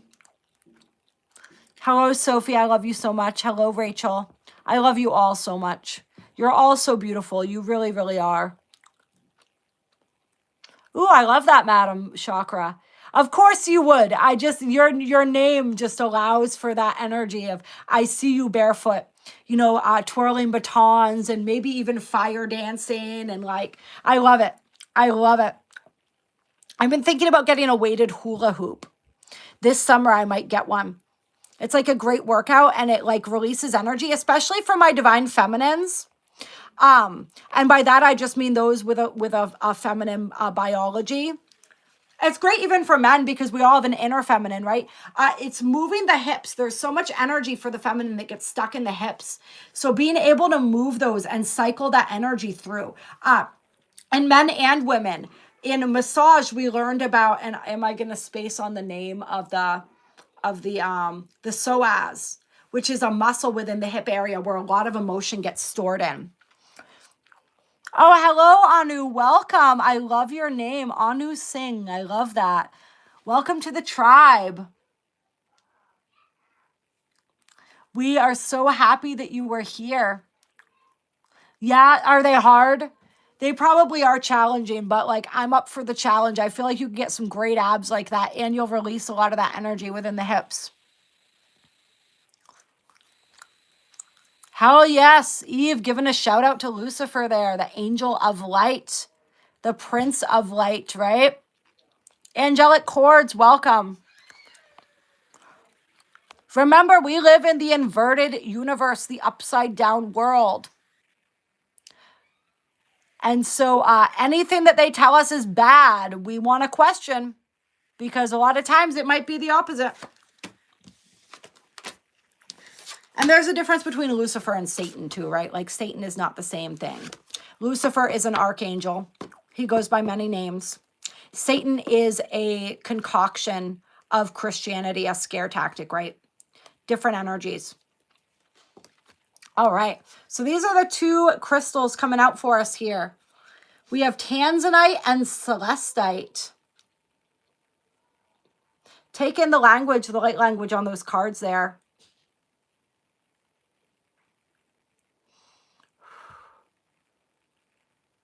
Are you grounding your energy, Sophie?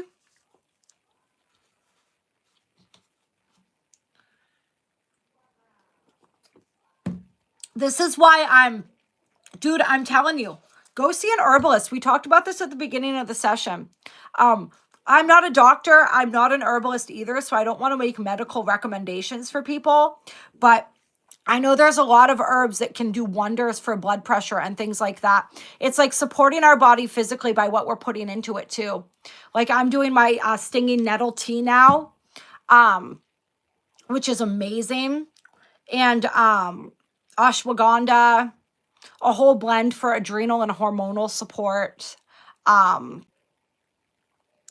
kinds of different things. Like work with nature too. Work with the earth. Like I love that you said that, Ty, that nettle is especially grounding because it's like, remember, When we think about grounding, we think about just putting our feet on the earth or connecting with our root chakra, like imagining those roots growing through the earth, like the visualizations, going out in nature and touching a tree. And yes, all of that is grounding too, but working with crystals can be grounding, right? Grounding crystals. Crystals are of the earth, but herbs are of the earth too. Food is of the earth. So it's like using food and herbs and plants as medicine. That is also grounding. And that's a part of grounding that I think a lot of us miss. So it might be seeing that, what can you incorporate for herbs, for like see an herbalist, I'm telling you. Somebody who really knows what they're doing, who knows their shit, who can guide you in that direction to see what you can do to support your system.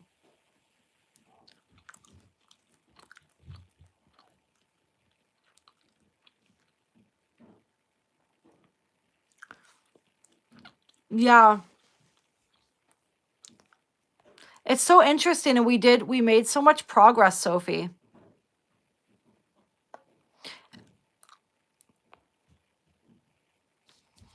Just maybe look into that. Look into the ways that you can support your body physically.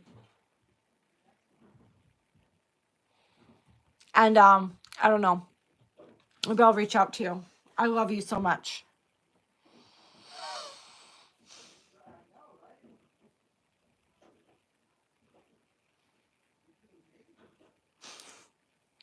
Do you need that, Eve? I'm not sure.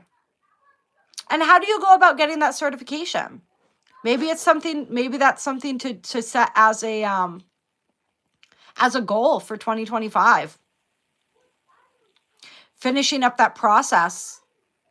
Because I'm telling you, we need more people in these fields. If I had that knowledge, it's such a vast study. You know what I mean? Like an herbalist is essentially a natural doctor.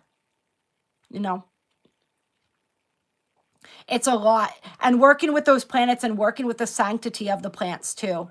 Like the herbalist that I saw, she talked about putting the intention into your herbs and your teas and stuff like that before you use them, of creating that healing intention. And she was very connected with the energies of the plants. You know what I mean?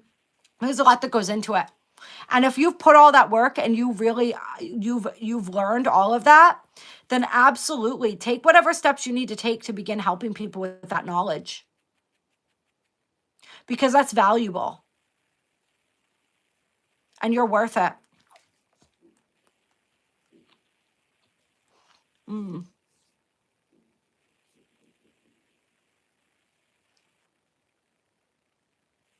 Yeah, there you go. Perfect. Perfect, Sophie. And I'll reach out to you after the live stream in the next couple days. Hello, Spin It.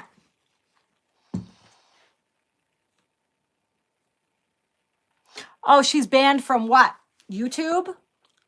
Hopefully that's all going to stop that's going to be ending soon. Trump just passed one of the executive orders he filed was about shadow banning and censorship and ending all of that, and prosecuting companies and individuals who are responsible for censoring content, censoring free speech. I don't know how all that's going to be enacted, and I don't know if they're going to go analyze all the algorithms to see who's being shadow banned and who's being this and that. But we'll see how that all plays out. But that was definitely something that was passed recently.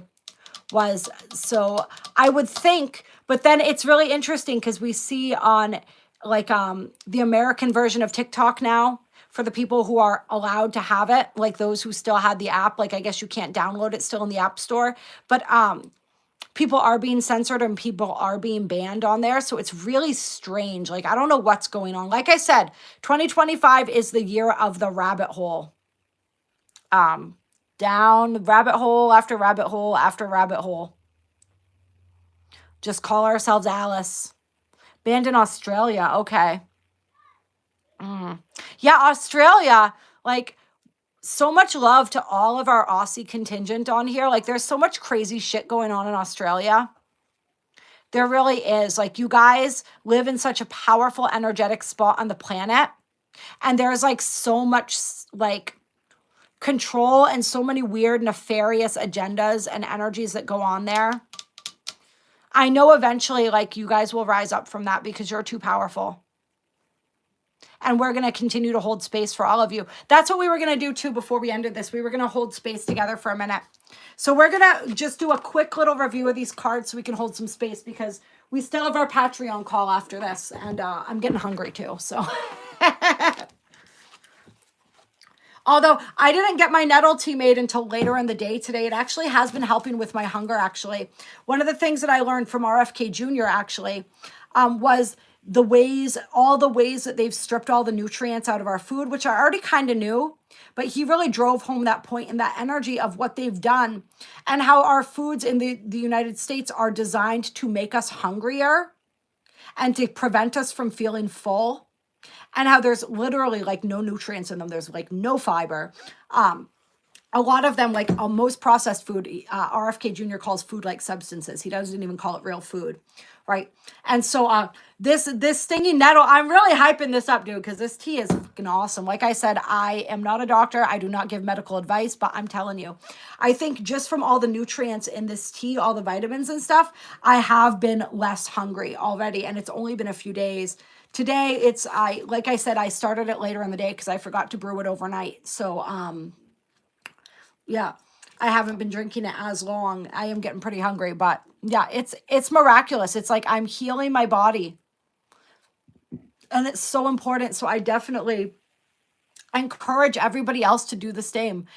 For a long time, I neglected the physical because the physical is the hardest part for me. The emotional, well, that part was pretty hard too. I'm not going to lie, but like the spiritual, all the esoteric stuff, that was the easy part, the energy part. It's the rest of it, right, that was more challenging. But I'm really being called to focus on this aspect of my journey, and some other people. We might as well remember our bodies, our DNA, our cells, everything is changing and evolving, and our bodies need support in that process. Yes, I love that for you, Eve. I'm so excited. Do it. Get whatever you need to get to practice that, and then we can start referring people to you. You can start raising your hand in the chat, being like, I'm an herbalist over here. Yeah, Madam Chakra says TikTok is going through a matrix purge. There's something funky going on with it, ma'am. There's something funky going on. And there's a lot of people who think that Trump bought it and he's like rigged it, which is really funny to me. I actually had to make a post about it the other day because it's like there's so much like all of a sudden my feed went from just mostly just, people with their esoteric talk and this and that and the other and a little bit of conspiracy talk and, a whole lot of tarot and astrology and stuff like that to like all of these posts about just like a lot of like, it felt like leftist propaganda. And when I say that, like, I don't consider myself left or right. I consider myself a human temporarily. You know what I mean? Who's just aligned with the highest interests for the people on this planet. And totally aligned with the takedown of the cabal and these dark, nefarious organizations. All right, that's all I care about, are the freedom and sovereignty of this planet. And so I'm aligned with whoever's aligned with that, essentially. But I thought it was really interesting that all of a sudden I was like, if Trump took over TikTok, why is every post that I'm seeing about how much he sucks and about how evil he is? I'm like, I feel like he would change my algorithm to have more that supported him. But then it was like other people commented and said that they typically like supported more of like the Democratic Kamala kind of stuff. And all of a sudden they were getting stuff about how great he was. So I don't know. It's just like a weird, TikTok's always been weird, but there's something even stranger going on with it. I do enjoy it because I feel like up until recent, and I'm not going to say that. I feel like it was easier to reach a larger audience on there. So I did like that about it. Because the energy was so weird, I've gone through long periods of time where I didn't do anything on there. I'm a lot more active on there now. But it's just fascinating to observe. There was this really interesting, we're going down another rabbit hole here, you guys. I'm sorry. There was this other really interesting, this post that I saw on Threads, actually, which has become quite a fascinating spot. And I was talking about how this woman had asked ChatGPT what the energetic signature of TikTok was. And ChatGPT said that TikTok manipulated timelines. And that was the energy of it. That's what its purpose was. I found that really fascinating. And then I feel like there's some attempted manipulation of timelines going on right now on there.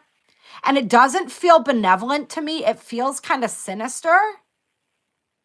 I'm not really sure. It's like something happened. So I don't know. It's all very bizarre. And then there was an interesting, it had like a different type of energetic signature for Instagram. And I can't remember quite what that was. But it was fascinating. I don't know. Like, we've been warned about the dangers of AI. And obviously, like, when we talk about AI in terms of like the archons and the artificial intelligence, in the sense of like these beings that are devoid of light that have essentially been eating our universe, like that's bad. But I'm finding some of the AI stuff, like the tools and stuff coming out, to be kind of fascinating. I don't know if any of you have had any chats with like ChatGPT or anything like that, but I find it really interesting. And I find myself wondering if there's a way that we can sort of inject our positive energy into that to ensure a more positively polarized experience with it. So that's a whole different rabbit hole, but that's a whole age of Aquarius energy there, right? And Pluto in Aquarius, where we're going to be examining those themes.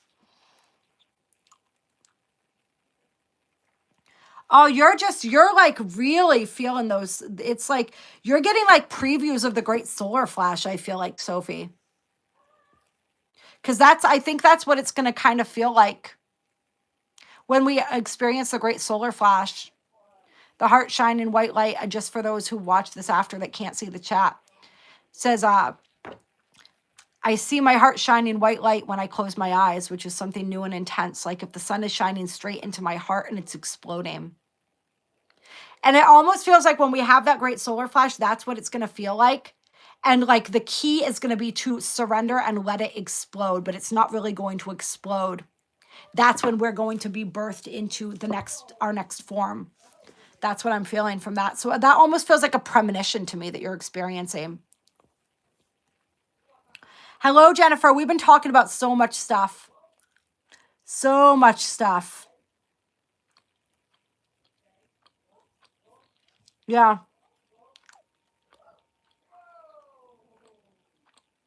Everything is polarity here, right?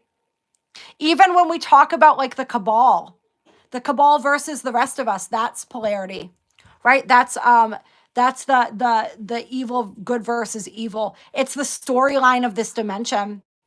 And I think really the storyline of this universe, honestly, I don't think it stops. I don't think it goes away after we ascend out of the third dimension.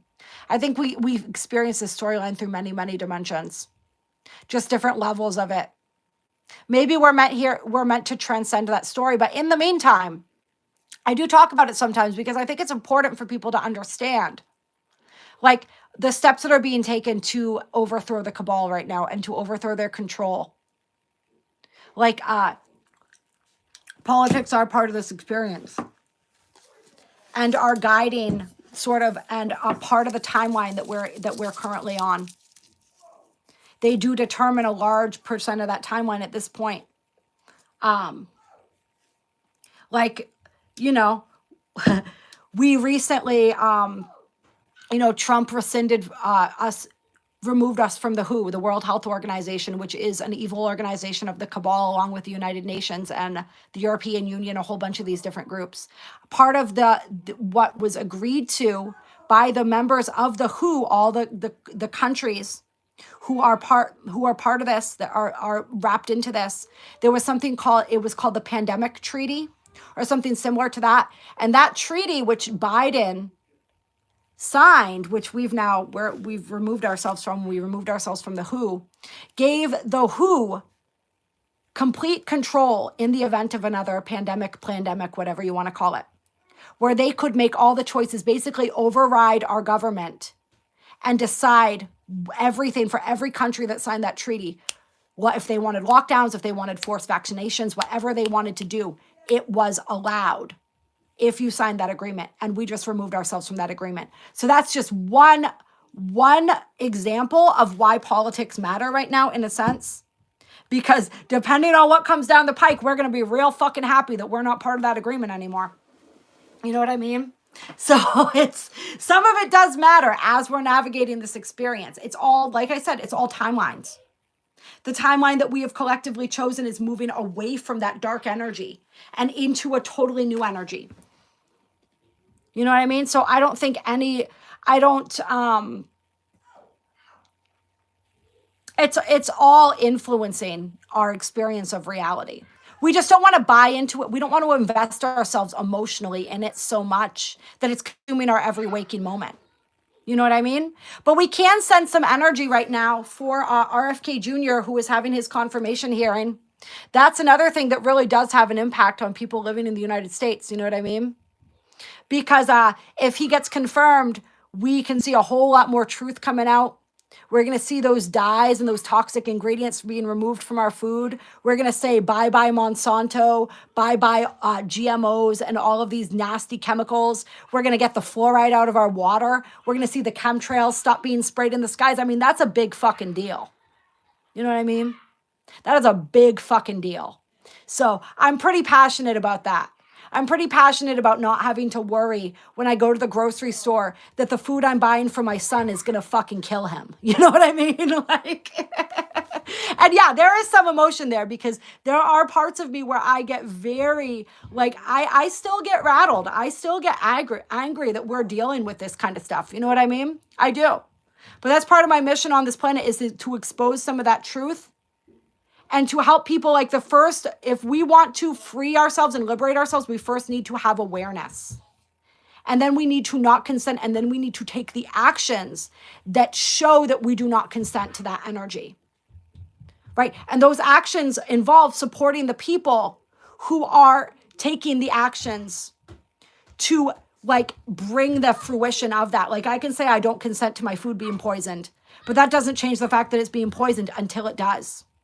Because I take an action in alignment with that lack of consent to support people who are in positions where they can take the actions to help bring that into my reality, right? And yeah, I can grow my own food and all of this other stuff too, you know what I mean? But, like, you guys know what I mean.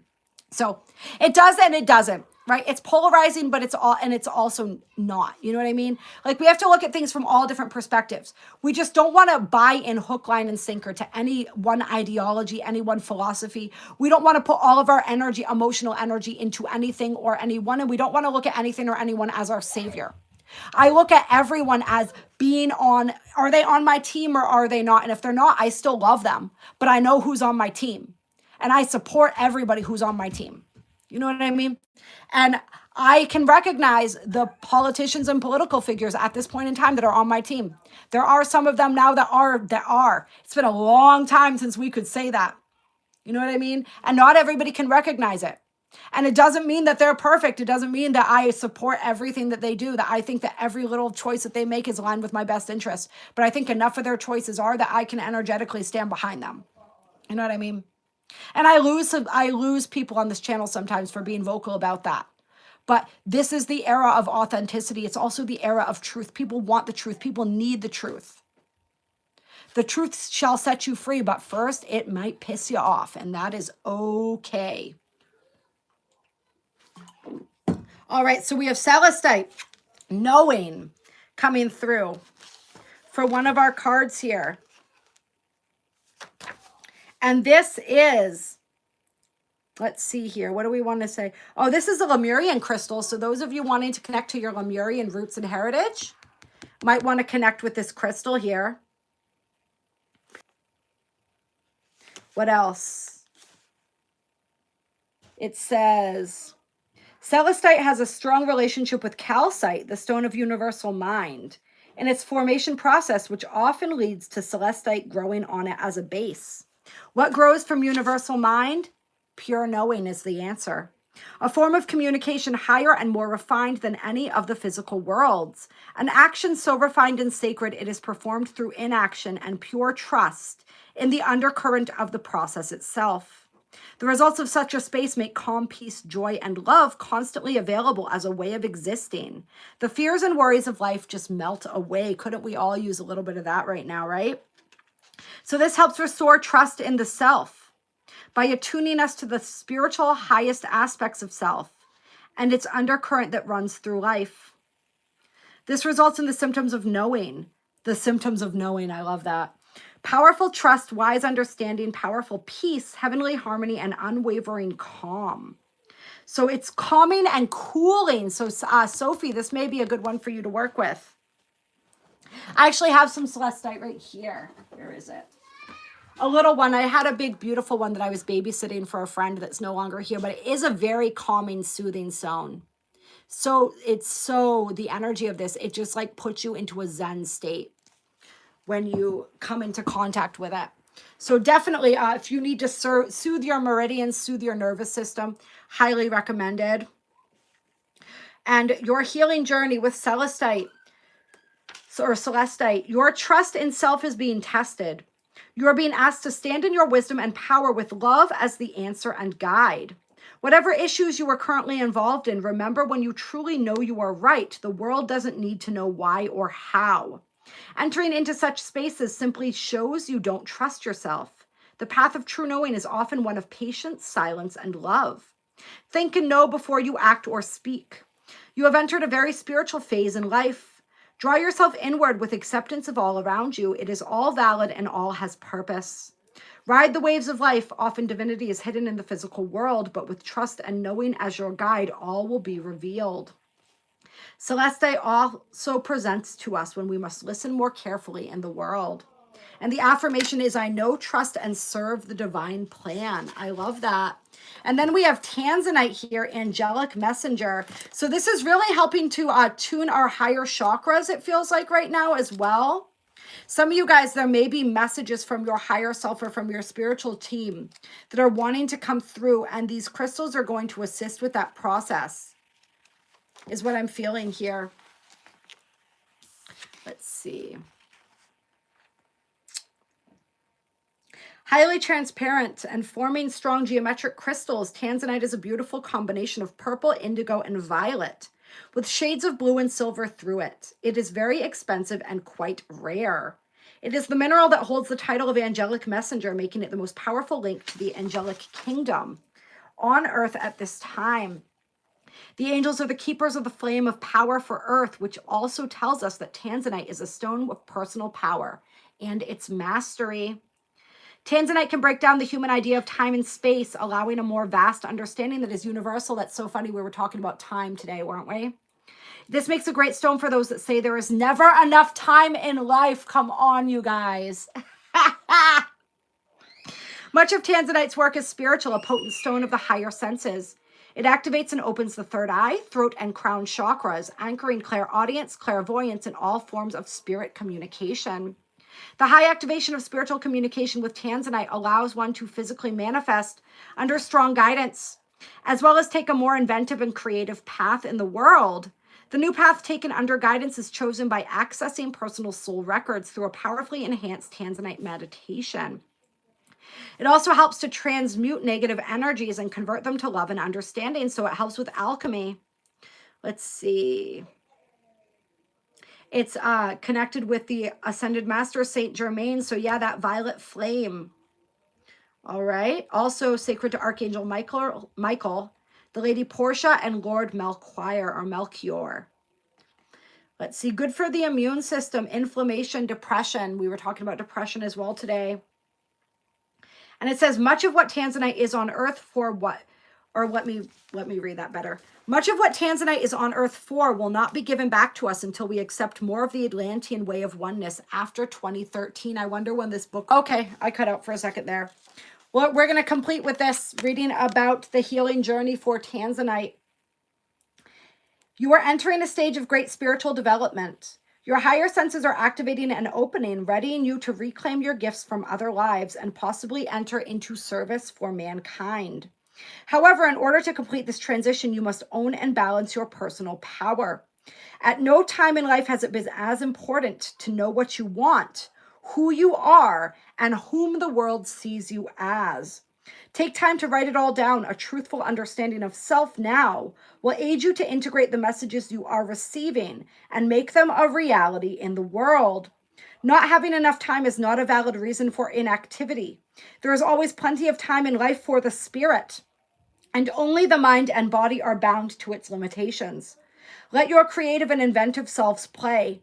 They will reveal the new to you, but be prepared for change. The angels have entered your life via the wisdom of the crystals. Their path is one of fire, the path of the phoenix. I love that. And the affirmation is empowered, wise, and all-loving. I am the solar angel. Ooh. And then we have pearl, purity. And I love that. This feels like simplification to me. And it also feels like when we were talking about restoration of innocence, the pearl feels connected to that. So that's going to resonate for some as well. All right, you all. I love you so much. Didn't we talk about how there is no devil? We're going to clear. Make sure that there's nobody in the chat who needs to be removed. And then we are going to just close this by sort of connecting into our energy together.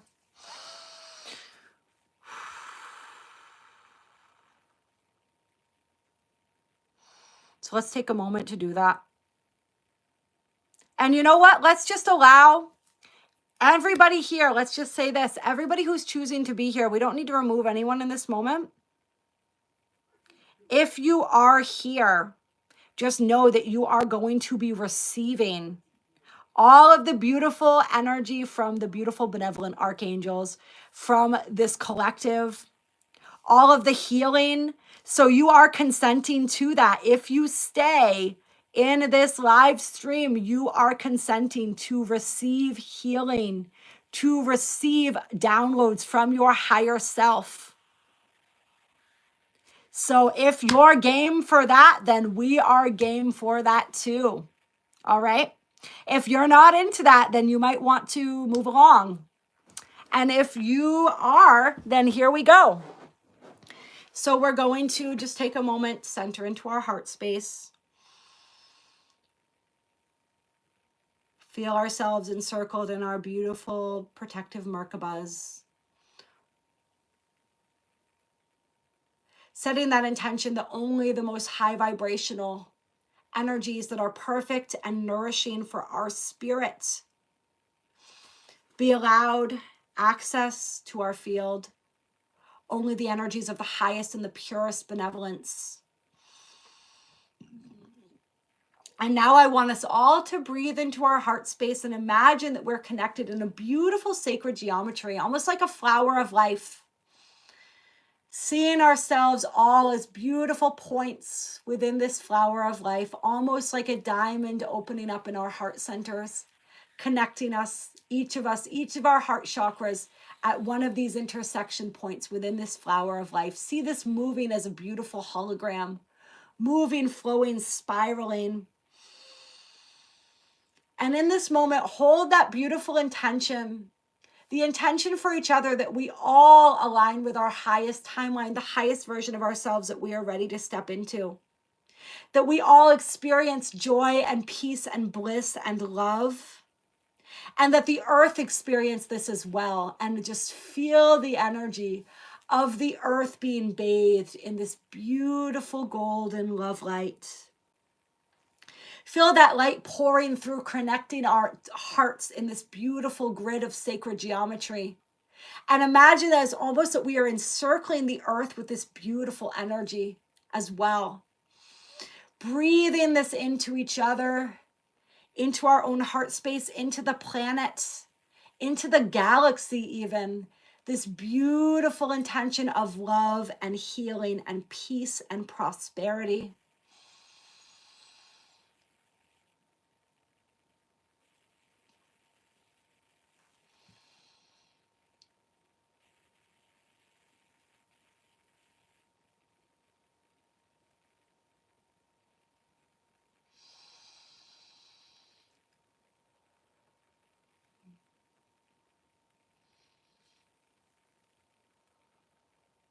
Namaste. I sometimes feel cheesy when I say namaste, but it felt appropriate there. All right. I love you all so much, infinitely.